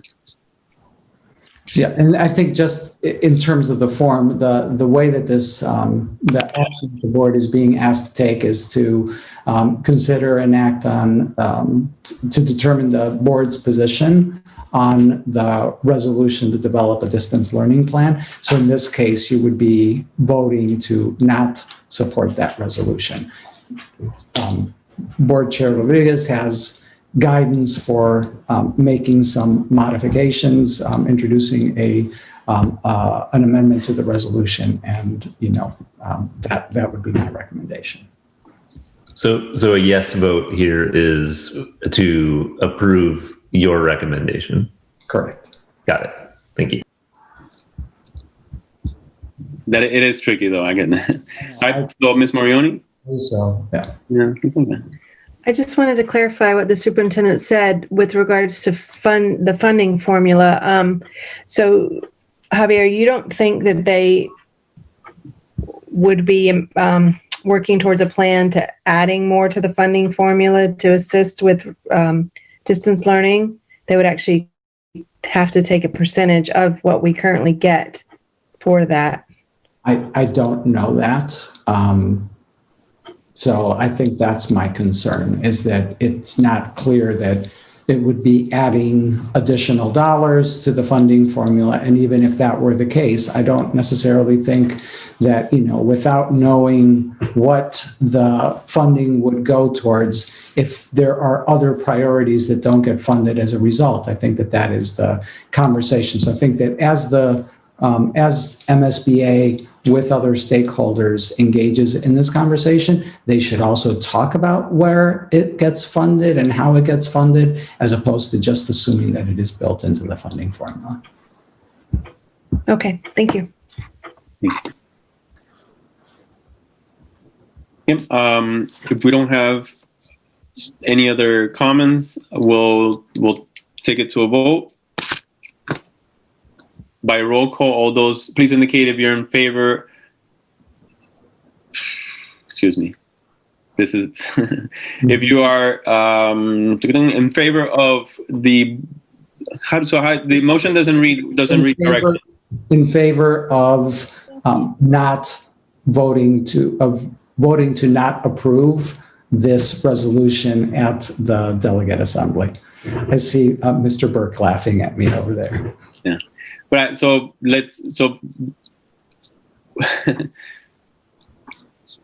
Can we make it simpler? Can we just say we're voting to support the superintendent's recommendation? That'd be easier, right? Yes or no? Yeah. Excellent. Yeah. So should we amend the motion that way? I think that the motion as it stands is the determination. So the determination is made, and your guidance is to support my recommendation in this case.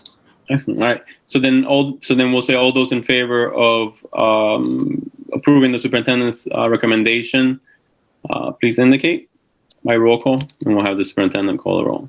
Mr. Atkinson? Yes. Mr. Boffons? Yes. Ms. Bondo? Yes. Mr. Burke? Yes. Ms. Figdor? Yes. Ms. Morioni? Yes. Ms. Tavaro?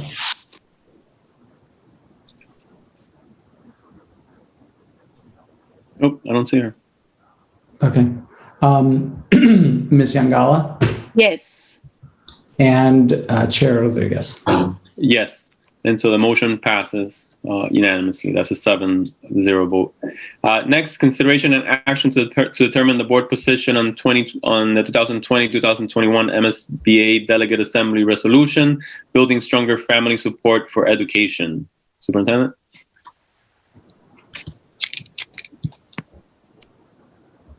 While in principle this is a good thing, I don't have a very clear sense of what this specific resolution would accomplish. It seems more a statement of the benefit and a commitment to work with stakeholders in increasing support for families, but it doesn't provide a vehicle for doing it, whether through a specific set of strategies, legislative actions, or a statewide effort. But nonetheless, I think that you should support it. Thank you, Superintendent. Any questions on the motion? Seeing none. Any public comment on the motion? And seeing none. Any board discussion? Okay, Mr. Burke. Thank you, Chair. There's a few things that come up for me when I read this resolution. One is a subtle shaming that is included in some of the language and direction of why parents may not be engaged, or ignoring the societal factors that contribute to parents not being able to engage in a way they might otherwise prefer to. That might be our lack of access to healthcare, an unimproved minimum wage, the lack of public health infrastructure that we have. There's all sorts of things that are part of this. So I would just ask that you bear that in mind during the conversations and try to guide any action to address that bigger picture rather than shame parents.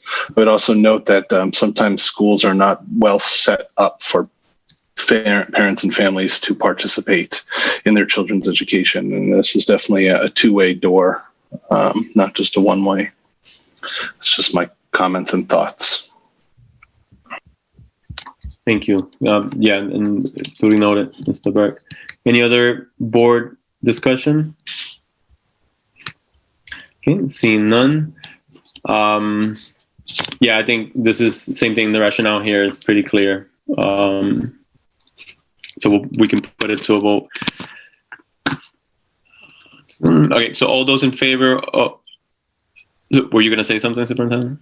Okay, sorry. I'm sorry. All those in favor of approving the superintendent's recommendation on the Building Stronger Family Support for Education resolution, please indicate by roll call. Mr. Atkinson? Yes. Mr. Balfons? Yes. Ms. Bondo? Yes. Mr. Burke? Yes. Ms. Figdor? Yes. Ms. Morioni? Yes. Ms. Yangala? Yes. And Chair Rodriguez? Yes. And so that motion passes unanimously as well. In next, consideration and action to determine the board position on 2020-2021 MSBA Delegate Assembly Resolution, Equity in Education. So while this may seem like a small step in our context, it should not be underestimated how difficult it was to get to a resolution on the docket with specific language that makes reference to many groups and identities. For context, the Maine School Superintendents Group has been grappling with a similar resolution and policy statement, and I'm sorry to report just removed those specific references from its proposed resolution because it was of concern to some that in naming specific groups, we may be leaving some groups out. And so I strongly support the language and the intent of the School Boards Association and encourage you to do so as well. Thank you, Superintendent. Any board questions or any questions on the motion? Okay. Seeing none, is there any public comment on the motion?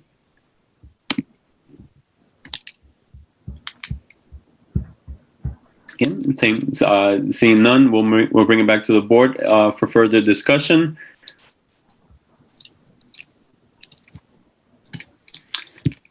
Okay, I don't see any hands raised.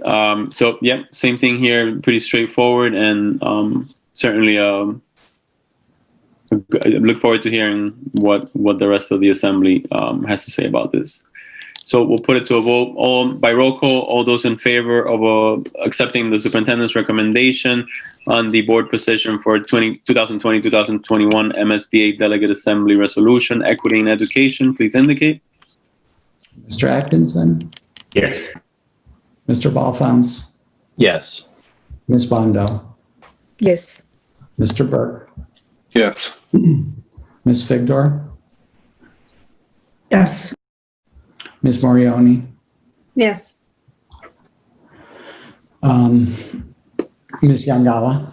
Yes. And Chair Rodriguez? Yes. And so the motion passes unanimously as well. Thank you. Next, we're on our last one, consideration and action to determine the board position on 2020-2021 MSBA Delegate Assembly Resolution, board meeting remote participation. Is there a motion? Excuse me. Can we get a motion? Mr. Atkinson, second by Ms. Morioni. Superintendent, please speak to the motion. I thought I was muted for a second. I believe that we have increased participation greatly through remote meetings. Although today is a late meeting. We still have 10 people in the audience that are with us. In general, the idea of having the ability to continue remote participation after the pandemic is over is something that I believe would be beneficial. I'm hopeful that the decision-making for the continuation of this practice is left to local districts. So I would be hesitant to support any to support a requirement that all future meetings include the ability of board members and the public to choose to participate remotely. That's not what this resolution calls for. The intent of this resolution is clearly to make it available, but not to require it. So I would support the resolution in its current form, any stronger language around the fact that it should be an option and not a requirement, and definitely not to support it if it became a requirement to do that. So that's my recommendation, to support it in its current form and just have those guidelines or guardrails as you think about any amendments that might be introduced. Thank you, Superintendent. Any questions on the motion?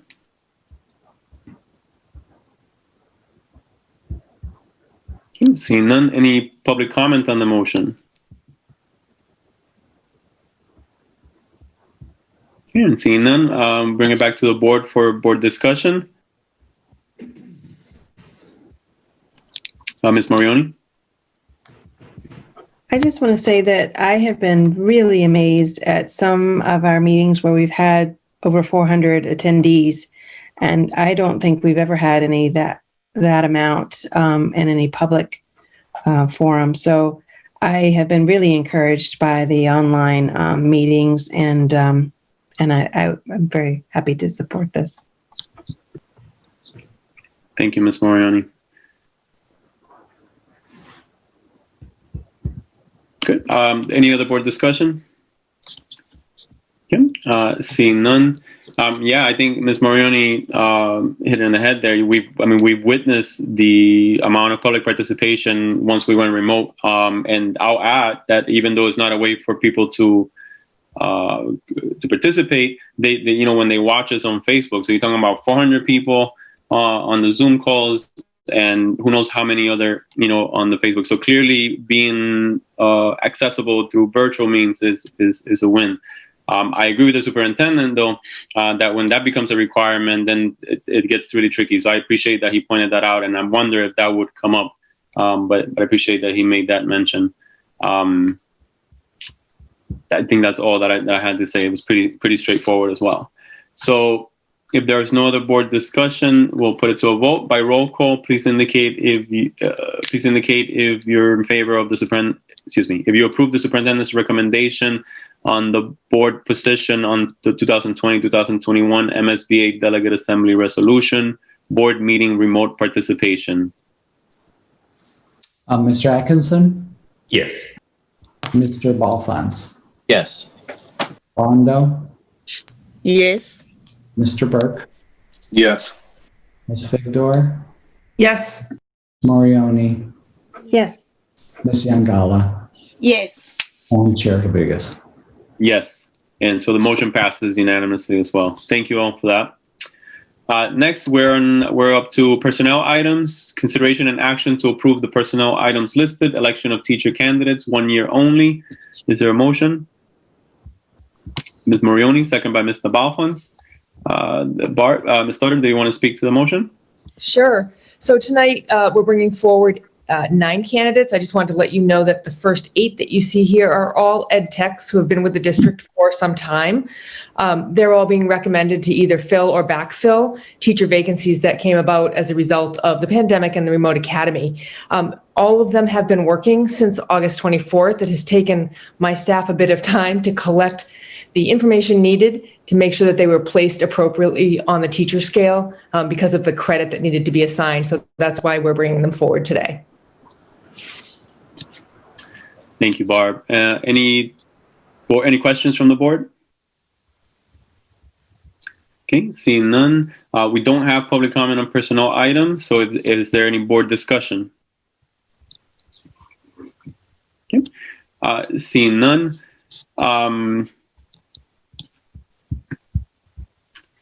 Yeah, I guess I just a quick comment, and I've been meaning to say this on the personnel items, and I know I brought it up to the superintendent. I'm saying this as a comment. At some point, I would like to the board to have another look or another update on the equity hiring toolkit, and to see how with the mass hiring that we've done, how that played a role, or how these things have, because I know that there was a big push for that, but then the sudden influx of hiring, I can't imagine how things were managed. So if at some point we can touch on that, I think that would be helpful information for us to be aware of. And there's upcoming agendas to come back to the board on that. Thank you. And like I said, I know you and I have spoken about it, so I appreciate that that's queued up or teed up. So we'll put it to a vote. All those in favor, by roll call, please indicate whether you're in favor of approving the personnel items listed. Election of teacher candidates, 1 year only. Mr. Atkinson? Yes. Mr. Balfons? Yes. Ms. Bondo? Yes. Mr. Burke? Yes. Ms. Figdor? Yes. Ms. Morioni? Yes. Ms. Yangala? Yes. And Chair Rodriguez? Yes, and so that motion passes unanimously as well. And so we're at the end of our agenda. Because we are way past 10 o'clock, we won't be taking comments and items not in this evening's agenda. And so we'll look for a motion to adjourn. Mr. Burke, and second. And Mr. Atkinson. All those in favor? I'm so sorry, guys. I lost my place here. All those in favor of adjourning the business meeting, please indicate. Chair, even though it's after 10, we still have opportunity for public comment that's not on the agenda before we end the meeting. We say that. I'm sorry. You're asking if we are finishing the meeting, voting for us to terminate the meeting, but we usually have public comment still. So that's what I was mentioning, that our public comment is if we get prior to 10 p.m. if we get to it prior to 10 p.m. and since it's 10:24 p.m. I thought that it wouldn't be included. I mean, if the board wants to take it on, there is a hand raised, so. Yeah, I believe that there is nothing that prohibits it from happening, but it is up to the board to determine if they would like to move forward with it after 10 o'clock. Yeah, I mean, we have one hand raised, so we might as well acknowledge it. Yes. All right, so we'll go back then to our public comment. I'll go through the public comment rules, and then I'll call on the one hand that we have raised. So members of the public are asked to use the raise your hand feature, which has been done already. I will call on your name, and the members of the public are asked to state their name and address, and we'll have 3 minutes to comment. Should you near the 3-minute mark, I will ask if additional time is needed. I will grant 1 more minute, at the end of which I will mute your microphone. Please note that your microphone will be muted at the end of that additional minute. So having said that, we'll go to Penelope. Let me move you over, and you should be able to unmute yourself. Thank you. Penelope St. Louis, 49 Rosemont Avenue in Portland. Thank you for taking my comment. Thank you, Ms. Morioni, for indulging me. Yes, it is me again. So what we heard tonight was that academics are much more difficult for 10th through 12th graders who are not having any in-classroom instruction. We heard that the anxiety of high school students is beyond what it has been in the past. And we heard that over half parents want their high school students to return to in-classroom instruction. We don't know what percentage. All we know is it's over 50%. We also know that the learning center model is not working, and that's fine. We all entered into this phase experimenting with various opportunities that might have presented themselves. I feel like we're beating a dead horse at this point. We keep trying to make a learning center model work And clearly, at least at Portland High School, 80% of the students are not taking advantage of the Learning Center model. Moreover, the time allocation for the Learning Center could never fulfill every student attending the Learning Center each week. It's the time slots are not there. It's a first come, first served basis. So even if kids wanted to use it, which they haven't, there's not enough time space allocated for them to do so. As Sheila Jepson said in August, when we all convened, that we were going to be nimble and that we were going to pivot easily if models didn't work. Well, this one's not working for our 10th through 12th graders. I have a couple of questions. We'd like to get the survey results in total. We heard a lot of high-level quotes tonight, and if I were a school board member, I'd really want to delve into the statistics on those survey results. We also heard that there's on 10/23, that's in 3 days, is going to be a draft protocol. Will that be published, and how will the public have access to that? We also heard that the program launch will be sometime in November. What program are we talking about? What is the launch, and what will parents and students get for an advance notice of that? Finally, CFR funding. Very disappointed. We have lots of money yet to spend, and not once has there been any comment on using that funds to get our 10th through 12th graders back to the classroom. There's not once been mention of a space planner. There's not once been mentioned of improved technology for these grades. There's not once been mentioned of plexiglass barriers. There's not once been mentioned of anything to get these kids back to school. And, I'm reaching out to the immigrant population who don't even know they have a voice to come. You have 15 seconds. Yep. Actually, my clock says not. So those are my questions and those were my comments, and I thank you for your time. I hope that we can get our kids back to school soon.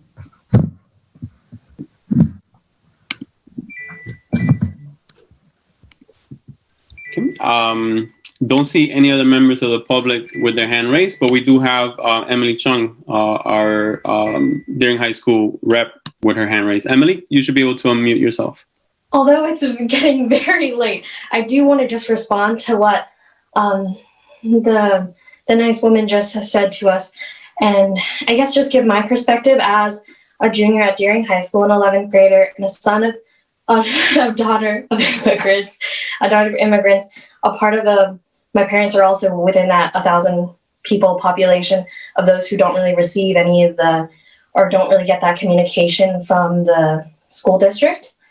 And I just wanted to say that I actually think the Learning Center model at Deering is going quite well. And I like that we have a lot more options to go in person rather than just 4 different periods to get help from teachers, to go to clubs and other opportunities. So I think that that's going well. And I might be an outlier, but I think that the hybrid model at Deering is going pretty well. And I think if the school was to stay in this model for the rest of the year, I would be okay with that. And I know I have a lot of friends who would agree. And I think it's also made it really flexible for my schedule, for the extracurriculars that I do, and for the classes that I take at USM, that it's pretty balanced. And that's all I wanted to say. I'm feeling really nervous right now. I don't know. Great. Yeah, don't be, Emily. We try to keep it as comfortable as possible for everyone to participate, and we appreciate you on your first evening here with us on a late evening chiming in. So duly noted, and really appreciate your insights, and hence why we value so much having student reps on the board. The other 8, 9, myself, old folks here would never be able to have that perspective. So thank you. We don't see any other hands raised, so then we'll close the public comment portion of our meeting. And this time I'll ask for a motion to adjourn. You had a motion already.